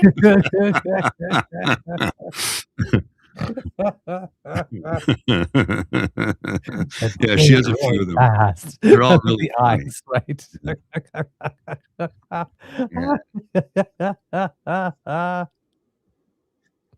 Oh my god. Okay, I gotta hang on. I had the Instagram playing in the background and it was driving me nuts because it was really loud in my ear. I had to kill it there. So yeah. Oh, that's cute. I'm sure RFK will be paddling around the pool soon, the reflecting pool, because it's full of algae. Is it algae or algae? I hear both. I don't know. Algae. I've Algae? always heard it as algae, but I don't know. I think the Brits say algae. I think the Americans say algae. It's kind of like aluminum and aluminium. So I don't know. It depends on which continent I'm on. How's that? That's well. You know. How do the locals say it? That's how I'll say it. Just so I don't stand out too much and try not to get punched in the face. It's like Kid Uncovered goes, Aaron Parnas is reporting that ducks won't swim in the reflecting pool. Jake goes, smart ducks. But I go, perfect for lame duck. Well, have you saw the paint is peeling off of it now? I know. Listen, again, I know that we're not doing politics, but there's something inherently funny about the real estate guy not being able to have a pool painted the right way. Oh man. Well, and one of the things I watched online, somebody said, well, you got to understand when you painted that color, it's going to heat the water up. So algae's going to grow quicker. Yeah. Simple as that. And then, of course, there was was it Newsmax or Fox News? One of them said, oh, we caught two guys dumping something in there at 3 a.m. No, you didn't. No, you didn't. No, you didn't. It's standing water. But it's so cute that you still care enough about the guy to try. Oh my god! At this point, I think that you need to be selective about when you need to exercise some judiciousness and discernment about when it is you're going to choose to run interference, because it's like an ongoing stand-up comedy routine that never ends. Well, it's just an endless supply of material, right? It's what it boils down to. Like Josh Johnson's career is just taken off thanks to Trump. Yep. And I remember a bunch of years back when George Bush Jr. was running against Al Gore. And there was a thing on Letterman where the writers came out and said, listen, we're writers. We write comedy for a living. Please elect George W. Bush. It will give us endless amounts of material for the next 4 years. And I mean, that was a tongue-in-cheek comment, right? It's a joke comment. Right. They were correct, but yikes. But remember the halcyon days of when George Bush was president? Oh, good times. Good times. Like, I mean, as bad as he wasn't this. Remember, and this is a fact, and I always tout this because it's a fact and it's one that should be touted. He did more to relieve debt in Africa Yes. than anyone in human history. Yes, he forgave a lot of debt. He's like, no, we'll just let it go. Like, these are people who are hate him as much as you want, but at least he's still a human being. Yeah. Right? Right. He's still a human being. And I can't say that about the current person in that position. Yeah. Anyway. But even his dad, right? His dad started the whole PEPFAR thing as well. Yeah. Yeah. Right? Like, I mean, it's like, that's what I mean. It's like, I still remember when they reelected Shrub, and like in the British British newspaper, it's like, how could Americans be so dumb to reelect him to elect him twice? And it's like, now it's like, how do you like me now? It's wow. like just how the opening of the Obama library, right? And it's like you see all the past presidents and the spouses, those who are still with us, there and standing, and it's just sort of like, it's like, oh yeah. He was. Well, we couldn't stand him then, but yeah, not so bad, was he? Well, and Everything's relative. Linda, I remember a big scandal that Dan Quayle couldn't spell potatoes. Oh, if only we could go back to those days of those being scandals. Like, when scandals were quaint. Well, and quaint and funny, like that's comedy gold right there. Yeah, and nobody got harmed. What was that guy, Gary Hart?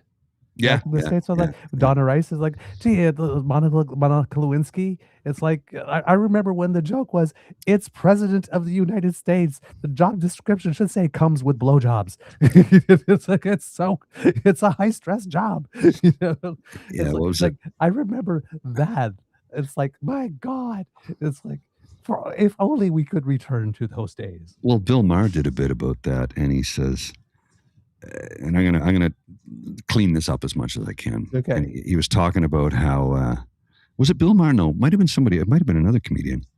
I think it was Chris Rock, actually. Okay. Anyway, talking about how Clinton was on the phone with a senator at 2 a.m. trying to hammer out a deal when Monica came into the Oval Office. Okay. And that event occurred. And his take on it was, this man is so busy that he just, I got to take 2 minutes here. Just hang on, I got to take 2 minutes. You, get in here. He goes, what we need to do is make sure that part of the president's life is well taken care of. He didn't say it quite that politely, but I said I was going to clean it up, and I did. Yes. So almost like we need a budget line item. Well, and he was impeached for that. I know.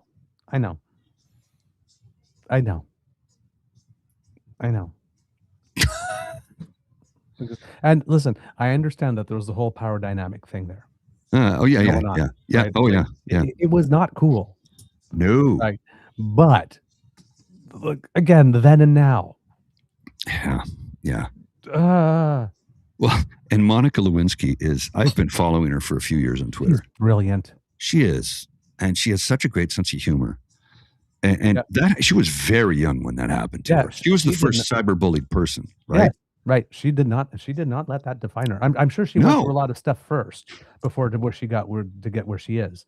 No doubt about it. But talk about someone. When you talk about second act, holy shit. Yeah, exactly. Right. And I saw something the other day.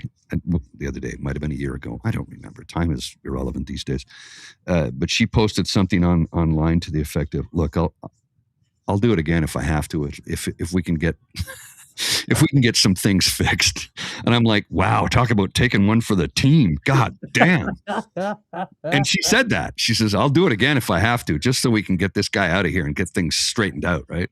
I'm like, okay, She has a wonderful sense of humor. It's like, no, girl, you've given enough. Somebody else's turn. Yeah, actually, actually, you know what? Let me take that back because nobody should have to. Yeah, no. That's an image Well, I let's don't put it this want. way: if Melania won't do it, then nobody should.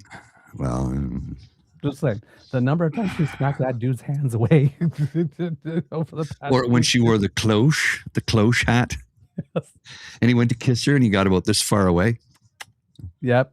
During the the inauguration. Yeah, when we're on the stage there, I'm like, oh, that's hilarious. I could just see her. I was like, no, the brim not large enough yet. It's not large enough. Bigger. I need a large one.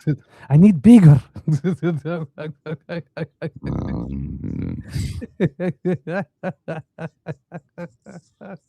Look, I mean, there's arguments to be made about the fact that she was not a citizen when Barron Trump was born, which means his birthright citizenship thing.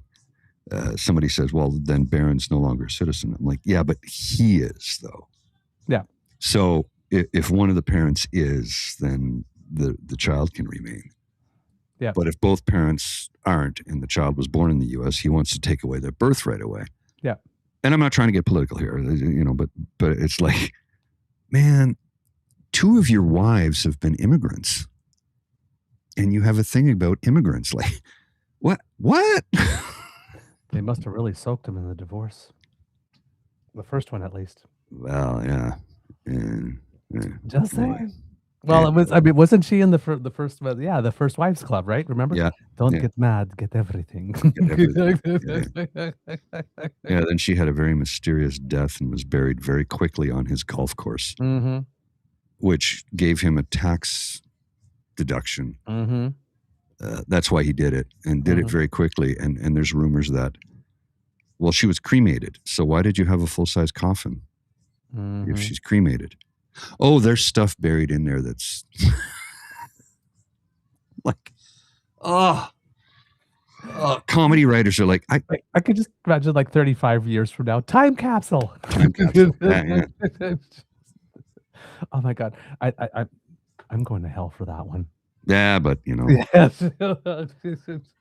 I saw a thing where Jared Kushner and Ivanka Trump bought an island recently. Yeah, in Albania. They bought an island. Yeah. She was like, oh, it's just this wonderful, soft, peaceful place that we discovered. And apparently we were on our friend's yacht. Well, yes, that's normally what I do on the weekend is get on my friend's yacht in Albania. And go discover islands. And buy an island. And discover. And buy an discover. Island, like veritable Christopher Columbus here. Apparently it wasn't on a map anywhere. Apparently the sale isn't going to go through for some reason or another. And I just sat there and laughed for about 10 minutes. And I'm like, I don't want to read anymore. That's good enough for me. I don't need to know anymore right now. I don't care because I don't care. Yes, exactly. I don't care. Synthetic aperture radar never picked it up. Yeah. You just discovered it. We've charted the entire planet from space. Nobody ever been there before. I don't believe you. I don't believe you. Isn't there McDonald's on the other side of the bloody island or something?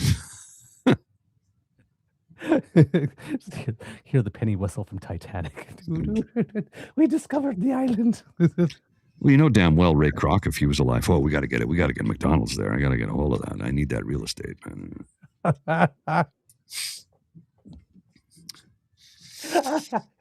Well, what time are we now? We are 20 to 5. What do you say we start wrapping up? I want to, I'm getting tired and I got to pack this up and I got a few things I have to do this evening as well. And then tomorrow's Father's Day. So I got to go see my folks tomorrow. So yeah, let's start wrapping her up and we can pack it in for the day. And this will be the June Pubcast. July, maybe we can do one. I'll be gone until the 13th. So the first 2 weeks are out of the question, but anytime thereafter, we can probably put something together. Yep, I'm giggling because again, it's Pride Month, and you said wrap it up and pack it in. Everything's a double entendre with you today, isn't it? I can't help it. Wrap it up. I and pack it can't in. help it. It's the language of my people. Well, and you know, I meant nothing by that, but now that you've pointed that out to me, I'm like, yeah, that could be construed vastly differently from the way it was intended. Wrap it up and pack it in. It's all on how you say it. Wrap it up and pack it in. Wrap it up and pack it in? Shouldn't that involve dinner first? Well, I had lunch. I'm avoiding lunch. Yeah, for good a while. reason. Yeah, stick to the ginger tea for the time being. The tea. You don't want to be hurting yourself any more than you already have. And look, I know you're trying to lose weight, but come on, dude, that's not the way to go about doing it. By the way, speaking of, Yes. those of you pledged, you're in for 13 pounds. Oh, you've lost 13 pounds? Yes. And what was your goal? Well, my goal for the end of the summer, because I have 2 goals to the walk, but I'm hoping to if everything, like in a perfect world, I'm hoping to get to 160 or below. But I started at 182, so I'm at 169. Okay. 69, dude. Appropriate for the occasion. So you're what? You wanted to get to 160, you said? Ideally, in a perfect world, I would like to get to 160 or under. I don't know if after, when like the metabolism slows down and you sort of slow in after 50, whether or not that's still possible, actually. It's like, so what do you eat now? Just salad. Just salad. Once a day and a stick of gum. Yeah, really. I've been making not so much, but just sort of better eating choices. I'm not like going hungry. A tiny bit of portion control, but I'm not stopping at crave and treating myself to emotional cake. Well, and that's the thing. It's like that way as often. Sugar's the killer, man. It's the killer. It really is. I mean, the large part of the weight problem in North America is sugar related. And I know the Sugar Council would like to say, no, it's fat. Scientifically speaking, it's sugar. Sugar. So, if we reduce our sugar intake, not only can we get healthier and lose weight, but we can also, I'm not going to say eliminate, but you will see a lot less certain types of cancer in the world. Yep. And that's been proven. Oh yeah, and I have to admit, like that's my weakness. Like I almost wished I had the salty one. Like the chips and crackers like this, because and too much salt is also not great. Yeah, it's bad. Yeah. But I think between salt and sugar, probably salt. Yeah. Right. Well, and the thing about salt is, without it, you'll die. Exactly. Right. Especially in the summertime. In this, Kingston is humid like Ottawa, so you need salt and water so you can retain fluids, so you don't dehydrate and die. And I remember years ago, I was working in Brock, Vegas on the roof of the train station. And it was, I don't know, I had coveralls on and a body harness, and I had a black t-shirt underneath. And I was up there for about 3 or 4 hours. And it was like, he says, you should come down. And I go, another 20 minutes and I'll be done. Let me just finish it. So I finished the job and I come down and I started spinning. And I took my coveralls off and I took my harness off. And he looked, and there was just 2 white strips down my back. Yep. From all the salt that came out of my body. And he brought me into the train station, sat me down and said, don't move, and got me a Gatorade. And he said, you were not good. And I realized that I could have died. Yep. I could have died. So that was a lesson learned. It's like, get the salt, get the electrolytes, and don't push yourself past your point. It's not worth it, especially for a job. It's not worth it. Right. What's the reward? I get to go up and go to work the next day if I live. Yeah. I'll take what's behind door number 2, please. I'll take the living my life. Yeah, I hear you. So yeah. So yeah, the sweets are my poison. But they are my weak spot. I love myself some chocolate, and I love candy. So I get it. Right. So but I've been very good, but just like portion control, but also, like I said, the winter, the curling is not as hard as I pound that ice. when I sweep. It's not. It's not the most aerobic sport out there, Yeah. right? So the Well, tennis does help, and I'm adding like some weights, a little bit of weights, of course, because to make it such that my body has something to burn, right. when I'm at rest, and that sort of helps it along. So I'm like I said, maybe it is possible, but just those 13 pounds, I gotta tell you, especially when I look in the mirror. Yeah. Oh boy, do I really like what let's just put it this way, when I was high 170s and just crossing 180, I was 182 for one day. One day. Oh. That's it. I did not like it. That was it. But it affects, so when we're talking about mental health, other parts of your life, Absolutely. your desire to be intimate, for Yeah. example. Yeah. No, of course. When you look in the Because mirror, you're like, and you don't feel sexy. I don't like what I see right now. Yeah. No, I hear you. Yeah. I understand it. I understand it. I've personally never been down that road because I have a crazy metabolism and I'm allergic to everything. Right. And I don't have a sweet tooth. So, but I do understand it. I do understand it. It's not something I've ever lived, but I've been able to empathize with others and learn to understand that. It's like you walk a mile in somebody else's shoes. Well, in many cases, it's impossible to do that. I will never know what it's like to be black. I'll never know what it's like to be a woman. I'll never know what it's like to be gay or trans. I'll never know. But I can listen to somebody else's lived experience and empathize as much as possible so that I can be as understanding as possible and try and be a better human being in the process. And that's the reason for it. Yeah. So let's just say that I'm happy to have lost weight, and so is my beaver sweetie. Oh, yeah.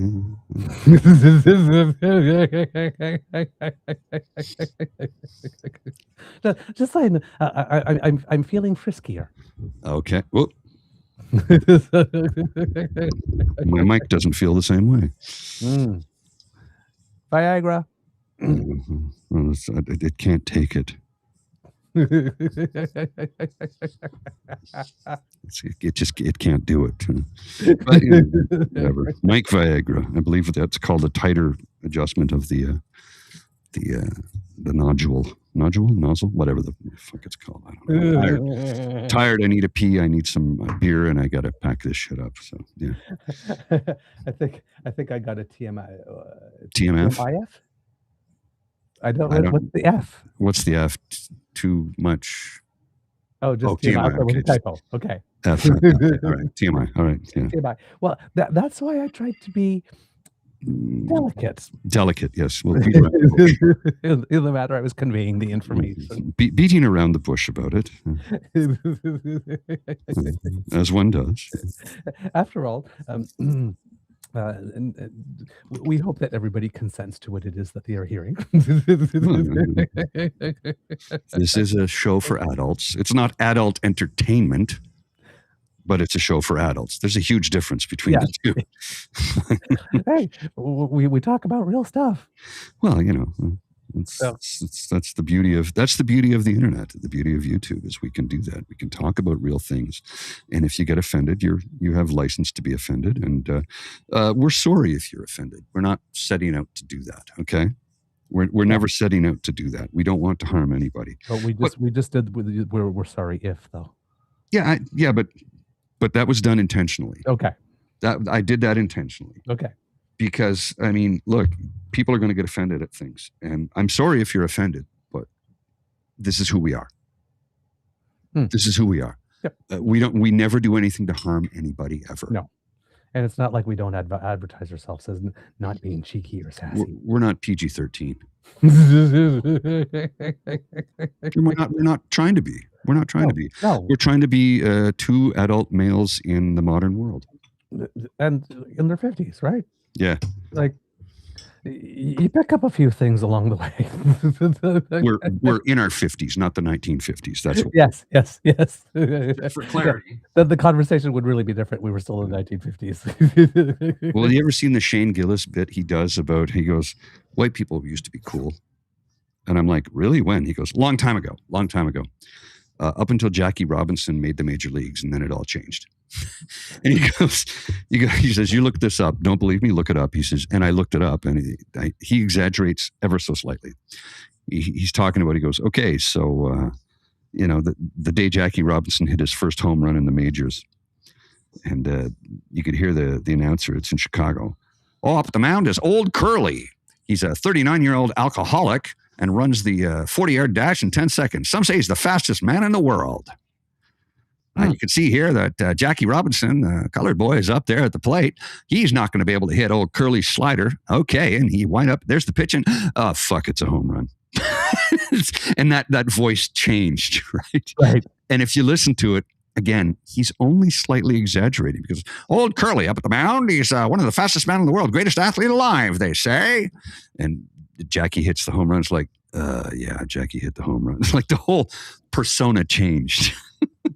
He what? Yeah, it's like, what now? Oh, Jackie, I'll never be able to hit Old Curly's curveball. And oh, fuck, it's a home run. Linda, you are not helping. We live in a world where everyone's being told to be offended. No. Oh, Linda and I, we'd be eating. Yeah. You're right. You're not helping. You're setting me up. Lark's tongue in ass pick. We'd be eating ass. That's a song actually by King Crimson. Lark's tongue in ass pick. I'm not kidding. It's a song. Yeah. Okay. I think it's just an instrumental, if memory serves, but it's a song title. Yeah. King Crimson. It's from their first album, The Court of the Crimson King. Great record. Great record. Yeah. We would be eating ass. Pick your favorite flavor.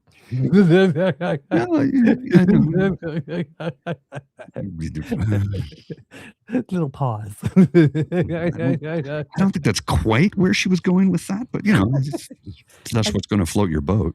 See, that's why I'm like, when I'm quiet and you see me smiling to myself, usually I'm thinking about somebody said something. Something ribbled, something ribbled, yes. and I'm using my filter. Tales of Ribaldry. You ever see that skit on SNL? Which one? Tales of Ribaldry. Oh, no. It was John Lovitz.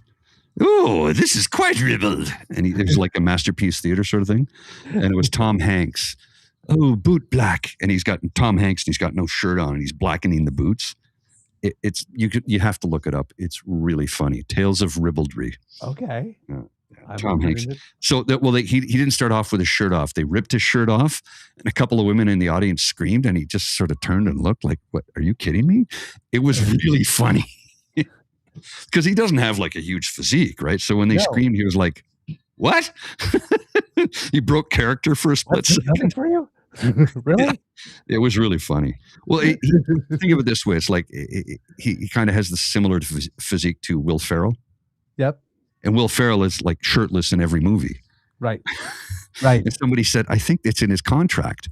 And I go, I don't know, but you might be right about that. Because like The Rock has a contract where he can't lose a fight. Okay. There's a few actors. I think Jason Statham has the same thing. He can't lose a fight. Okay. I could be wrong about that, but I know The Rock is well documented. His character can never lose a fight. Well, but they were both fighters, though. Well, yes. In real life, right? So not Jason Statham. He wasn't? No, he was a diver. He was an Olympic diver for the British Olympic team. Oh, I thought he was like this. Okay. Well, he was a tough street kid too. Okay. He was actually on the street hustling 3-card Monty when Guy Ritchie met him and said, I got to put you in my movie. Okay. The rest is history, right? But yeah. Okay. But no, The Rock was a wrestler and, a football player. He tried out, he was drafted by the Calgary Stampeders, but he didn't make the cut. And it was Wally Buono, who was the coach at the time, and said, I love you, kid, and you got all the heart in the world, but you got to find another way to earn a living. This isn't it for you. And he said he was brokenhearted, but he had $7 left in his pocket. That's how he started his production company, $7 Productions. Okay. Yeah, you're right. Not Jason Statham, not a professional fighter, but he was a highly trained martial artist, though. Yes, correct. Yeah. All right. So, yeah. Okay. Yeah.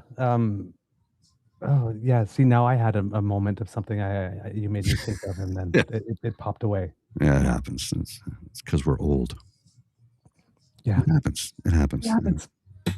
I get used to it. It's like I'm having blackouts in the middle of the day. Kind of a nice break, isn't it, Sam? That was Coach from Cheers. Coach, I'm having blackouts in the middle of the day. Nice break in the day, isn't it, Sam? Oh, I remember. You know who should have it in his contract, however, who should be shirtless in every movie? Who? Ryan Reynolds. Oh. I'm just saying. That should be in his contract. Because did you ever see if anybody has ever seen the remake of the Amityville horror movie? Yeah. In which he's in, Yeah. I'm sure. I'm sorry. I know that's supposed to be a horror movie. That was softcore.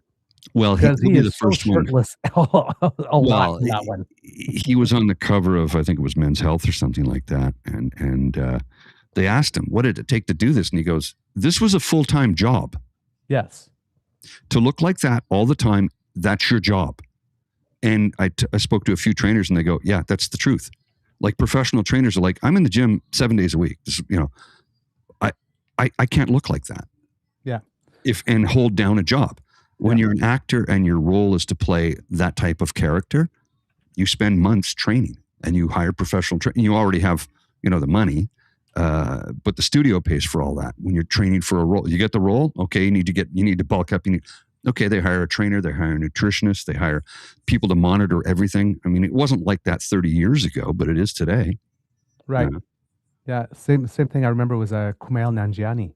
Yeah. Also before Marvel's Eternals, like he got shredded. He got completely shredded, and he said the same thing too. It's like, no, you have to understand. I had an entire team, like telling me what to eat, when to eat it, what to do, when to sleep, when to get up. Oh yeah, exactly. It's a full-time job to look like that. Happen. No. Well, and people who compete professionally will say this. That's all you do when you're training. And there was a guy I used to work with years ago who trained, and he showed me his pictures, and he won, like, I'll say Mr. Ontario or something like that. And it was over and done. And he went, "That was terrible. I'm never doing that again. I'm never doing that again." He says, "Yeah, sure. I won this title and I could go on to compete more, but it's another 8 months of suffering." And he says, the day of the show, you haven't had any water in like 40 hours or something. There's something insane like that. And he says, walking to the stage barefoot hurt because there's so little fat in your body. There's no padding in the bottom of your feet. Right. He goes, "I'll never do that again." He goes, "I was close to death and they thought I was the picture of health." And he goes, "No, never again."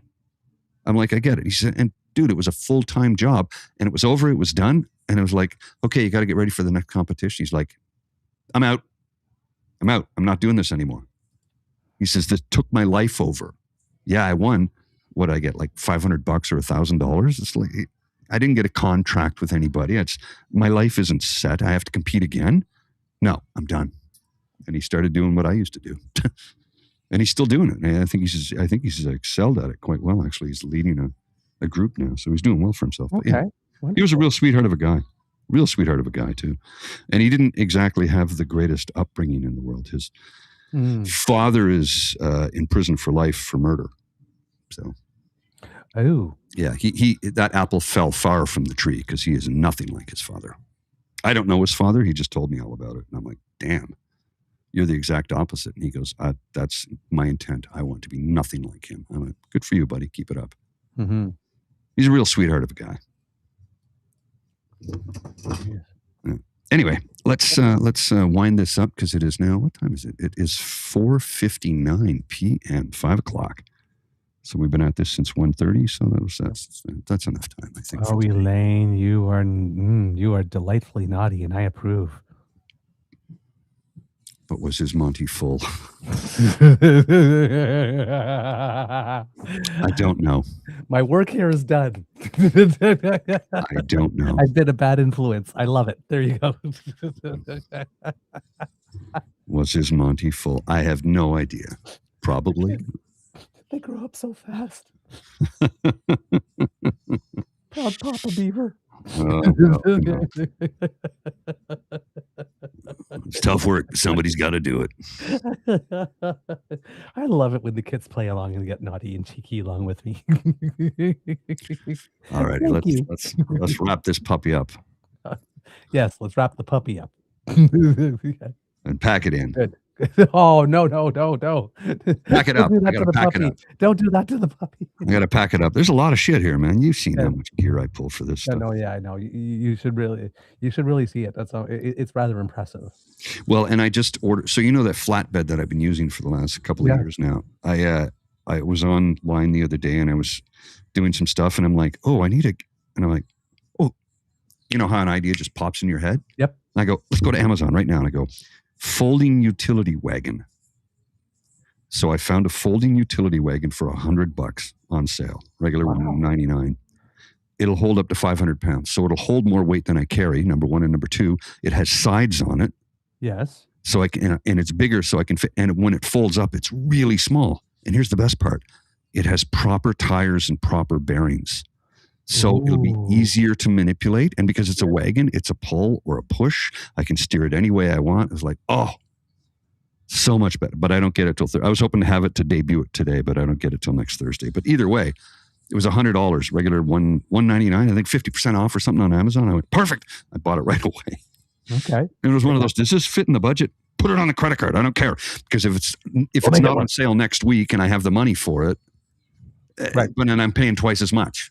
Right. You know, so when I get paid, I'll just throw that extra bit on the credit card to cover it off. So yeah, either way, it's one of those folding utility wagons that it'll hold up to 500 pounds. So it's at 220 kilos. I'm not carrying that much weight. Right. And it has sides on it, so I don't have to tie everything down. Everything will fit in it. And it has proper wheels. So it's proper wheel. I can pull it through the snow like nobody's business. So I'm excited. I'm excited about a wagon. Life at 50. I'm 2 years away from 60, brother. Yes. So this is the stuff that gets us excited now. Ooh, I got a new wagon. And it folds. It's folding. Well, it'll take up more space. Sides. Like, I'm not going to get rid of this thing. I'll just put this in my storage locker because it's still and it doesn't take up much space. But I had it in my apartment behind the bar. Well, this new one will fit under the bar all folded up. I'm like, perfect. Yeah, that's a win.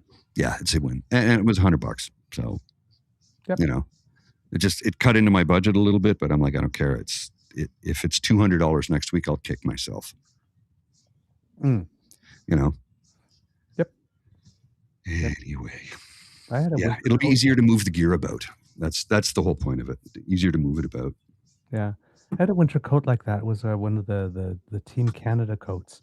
Can't remember which Olympics it was, but like when they came in, they had the long sort of woolen coats that went down the knees. Right to your, the sort of the bay jackets, but they were all red with a black stripe instead. And I saw it and they were like, you know, the Olympics were over and whatnot, and they were like half price now. And I'm looking at it and it's like, and I was in the market for a winter coat and I liked the idea that it was long because all my winter coats have always been shorter, like almost like short, even shorter than ski jackets. Right. So like, you know, they don't cover the butt. Well, that's that way, and that little space between like your lower back there that gets cold. Yeah. One that goes lower that covers like the butt and part of the legs. And I'm thinking I need that. And I looked at it, I guess, and it's like, you know, it was like 3 digits. I'm looking at it and it's like, I'd never paid 3 digits for a coat ever. And I'm thinking, I just like, I can't justify the expense. Right? Like that's like that 3 digits for a coat. I just couldn't. And I got back home and I was like, but I really, really liked it. And it is like, you know, good material and solidly made and quality and all that kind of stuff. And I thought, darn, I should have got it. They're probably going to be all gone and the sale will be gone. And when I got back to Ottawa, I saw it and they were still on sale. It's like, not making that mistake again. Hi, you're coming home with me. Well, and there's something to be said about a long winter coat, especially in Ottawa where the dampness goes right through you, right? It makes all the difference in the world, right? You know, my thing is I want something that covers my knees because my knees get cold. They're like ice blocks, and it hurts. It's painful. Yep. Nobody likes pain. Well, okay, let me phrase that. Some people enjoy pain. I don't know if they like it. They enjoy it. There's a difference. I don't care for it at all. To each their own. Whatever floats your boat. So, back to the coat.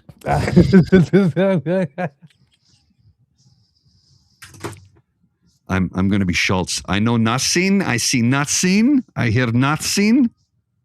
If you're of a certain age, you'll know what that reference is from. Well, but it turns out ultimately that the coat was really a good investment because number one, I still have it all these years later, and the only thing I've had to do with it is replace the zipper. Oh, that's not bad, and that happens. Yeah. Now it was expensive because the zipper goes like from here all the way down, to your lower inseam, and but worth it's it, amazing right? how much it costs. Yeah, but worth it because if it's still going good. Oh yeah, it's fantastic. It's brilliant. Yeah. Oh yeah, I love that coat. Now, as winters keep on getting warmer, there's less need for it. Still. So, which only makes it last longer, of course. A few cold days here and there is enough, Yep. But I love it, and plus, it's how would I put it? Like everything is so gray in the winter anyway. Oh, this past winter especially. I think we had 6 sunny days in January. Yeah, exactly. So like a nice bright colored coat. Yeah. Right, because a lot of people have like the gray and the even my main coat is like sort of moss green or dark blue or that type of stuff, and it's like they're like this, but when somebody I always notice that in the winter, like somebody's wearing a bright yellow coat, it's like, oh my god, color. It's like, well, my ski suit is Olympic blue. Ooh, yeah, it's I got the jacket. It's what is it? Descent. I have a Descent jacket and.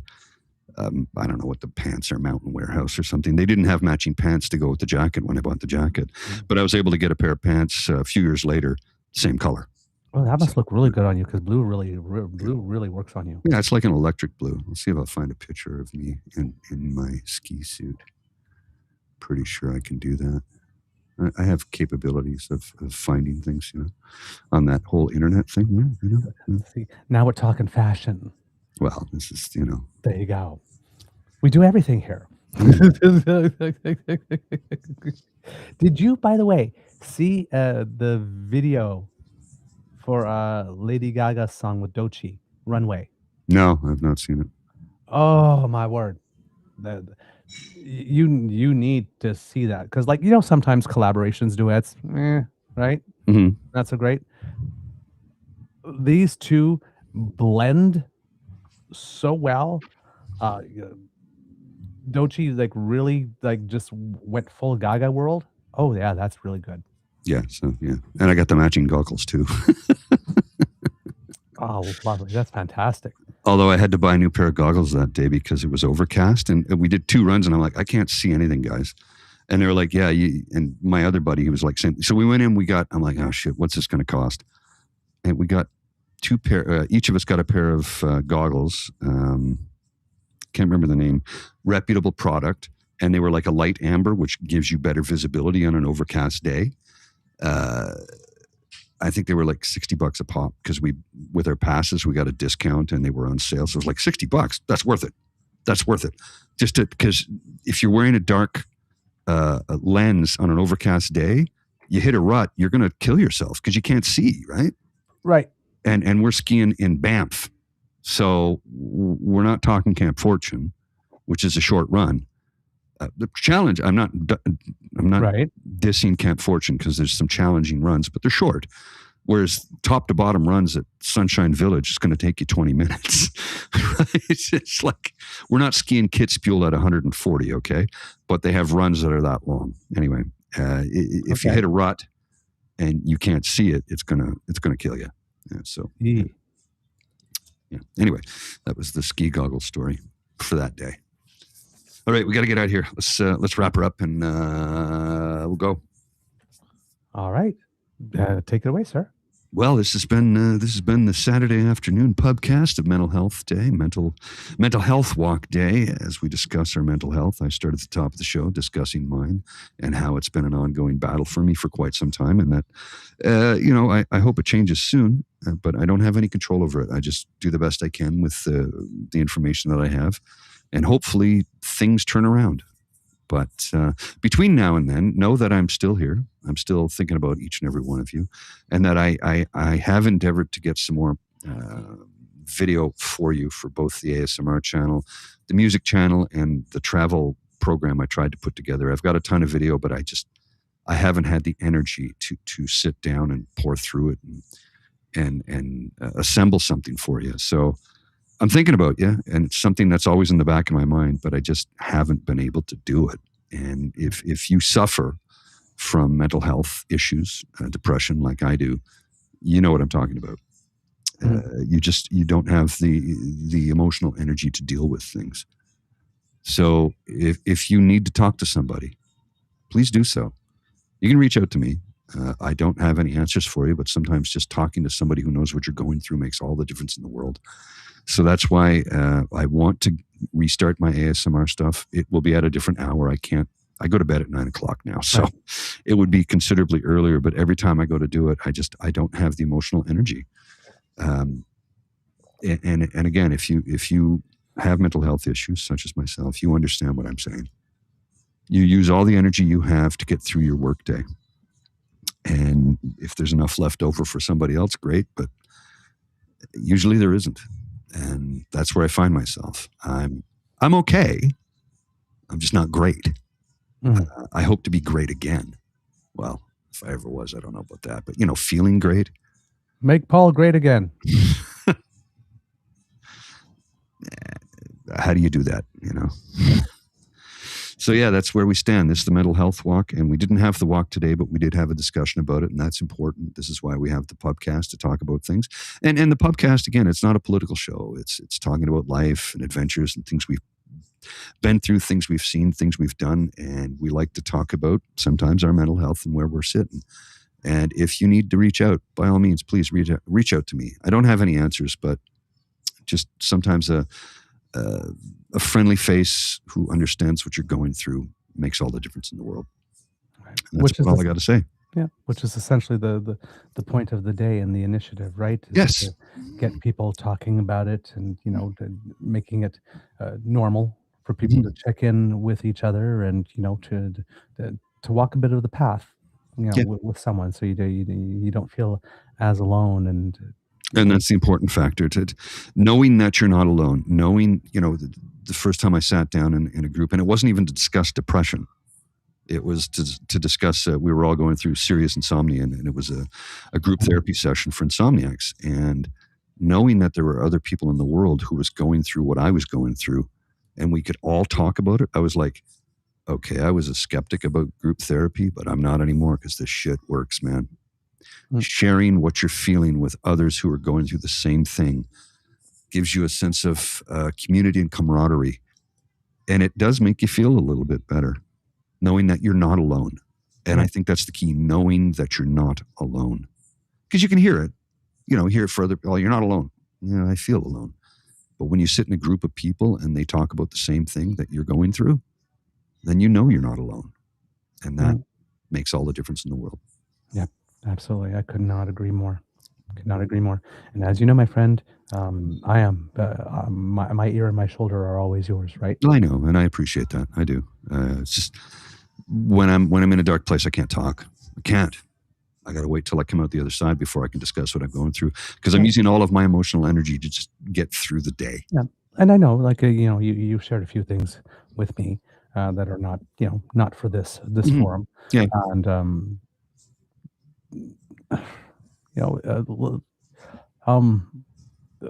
there are times where things hit you, like you have the aha moment, as Oprah would call it, and sometimes it T-bones you. Yeah. Oh, yeah. You're just going about your life, and then all of a sudden you have a discussion with somebody, or you hear somebody talk about something, and a light goes on, and it's like, whoa, wait a minute, that's true for me too. And oh God, now I need to deal with this. Yeah. Sometimes you're just, trying to get through the day, and you don't realize that you're going through something.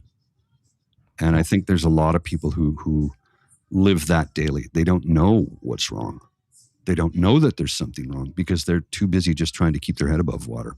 I think a lot of this rage thing that we have in society too is it probably has a lot to do with that. There's a lot of, I'm personally convinced that there's a lot of people that are in some dark, lonely, sad, scary places, and either they haven't figured it out, or they can't give voice to it, and it's coming out like all this stuff that we see on the internet, the people that have decided to make it their mission. I'm on. I watch once a month. I'm on Laura's show.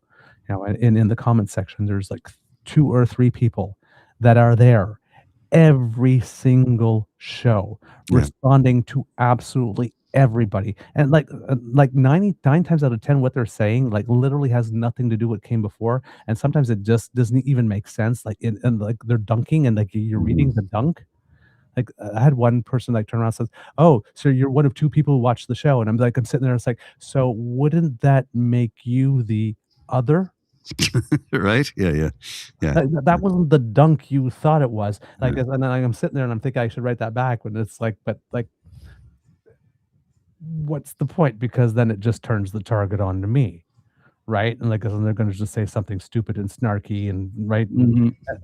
But they're going fishing. They're going and I'm sitting there like it's been over a year now that I've been going like every month, and the same 3 people are there. Every time it's like Who hurt you? is their mission, right?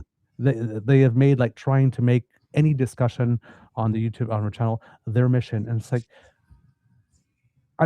I just feel sorry for them. Yeah. Like this is Genuinely. really, this is your life, How sad. and you think you're clever. I see people saying things online that are really distasteful and hurtful and sometimes angry and sometimes racist. And oftentimes, my immediate response is to try and I get defense mode. I'm a goaltender. That's, defense mode immediately. But oftentimes I'll just respond with, who hurt you? Seek out help. You need help. Yeah. That just pisses them off. But I don't care. I've said what I had to say. I've got nothing more to say to you. Who hurt you? Please get some help. Yeah. Like right now, I mean, it's just, I know we're closing the show, but it's National Indigenous Peoples Month, and the day is tomorrow. And with what's going on in Alberta specifically, I'm sorry, but there is some ugly, and in BC as well. Oh boy. The ugliness, Yeah. the utter ugliness, and it's the same thing. I'm sitting there, it's like the dude, people, the internet is forever. You might have children one day. They might have they are going to see this at one point. And it's like, why was dad such a dick? Why was grandpa such a dick? Why was grandma such a pain in the Some of these people hopefully will change. Some of them won't, because they won't help themselves, because they refuse to get help, because they don't think there's anything wrong with them, which is usually a sign that there's definitely something wrong. Right? It's like, I'm thinking like, we can all see and hear you. Yeah. Right? And there's a lot of us that are saying, you sure that was a good idea to press send on that one? Go ahead and write the angry email.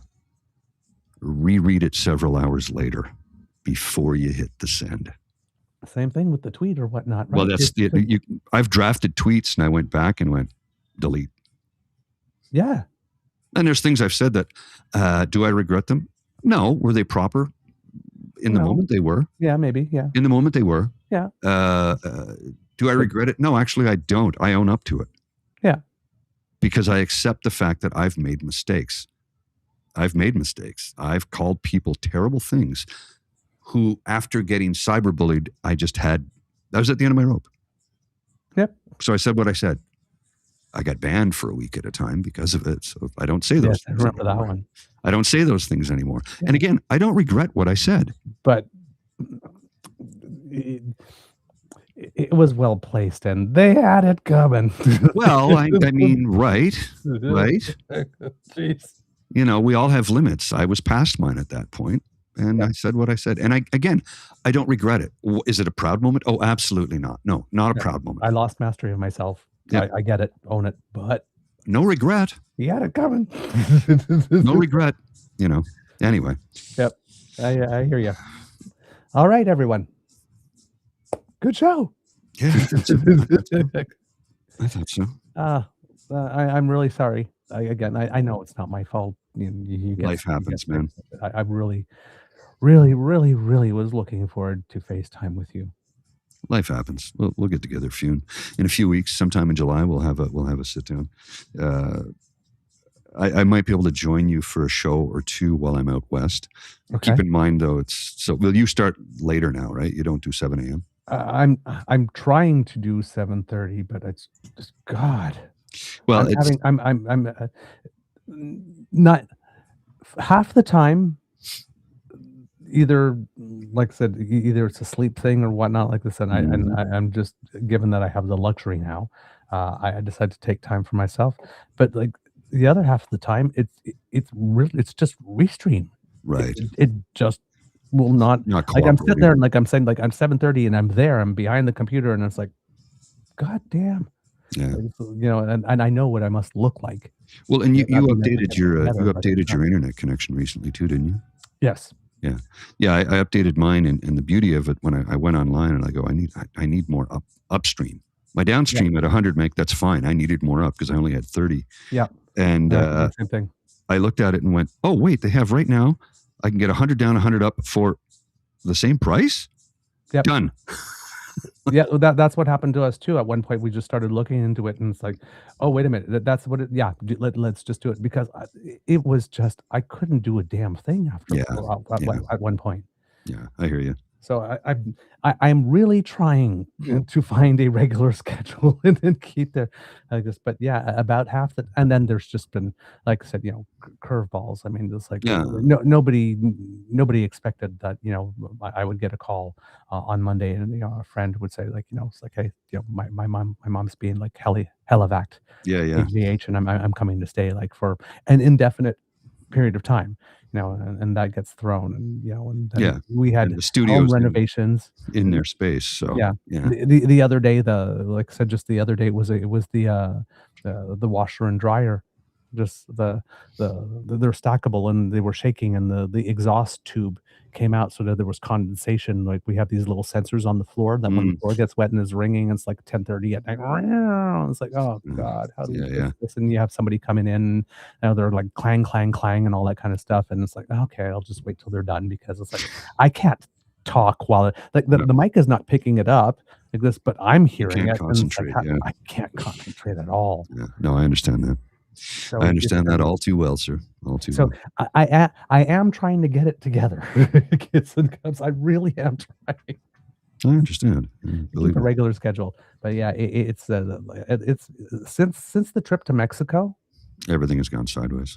Everything has gone sideways. Yeah. Alrighty.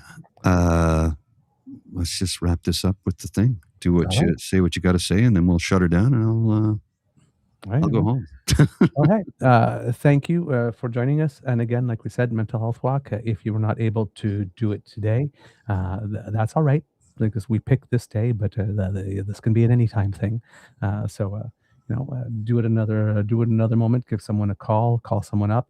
And like I said, for those of you who made pledges, it's $13 for 13 pounds for every dollar you pledged. So you can do the math yourselves and send us whatever you need to do for that. And we will make sure that the folks at the Lonely Man Project and the Men of the North get that. And if somebody wants, I believe I still have 3 t-shirts from the original, because we didn't have new t-shirts made, but I think I have a small, a large, and an extra large left if anybody wants them. The $35 if anybody wants it. They're now vintage and classic. And classic. Next year will be 2027, so it'll be 3 years old. It's classic. Exactly. So if you want, but basically that's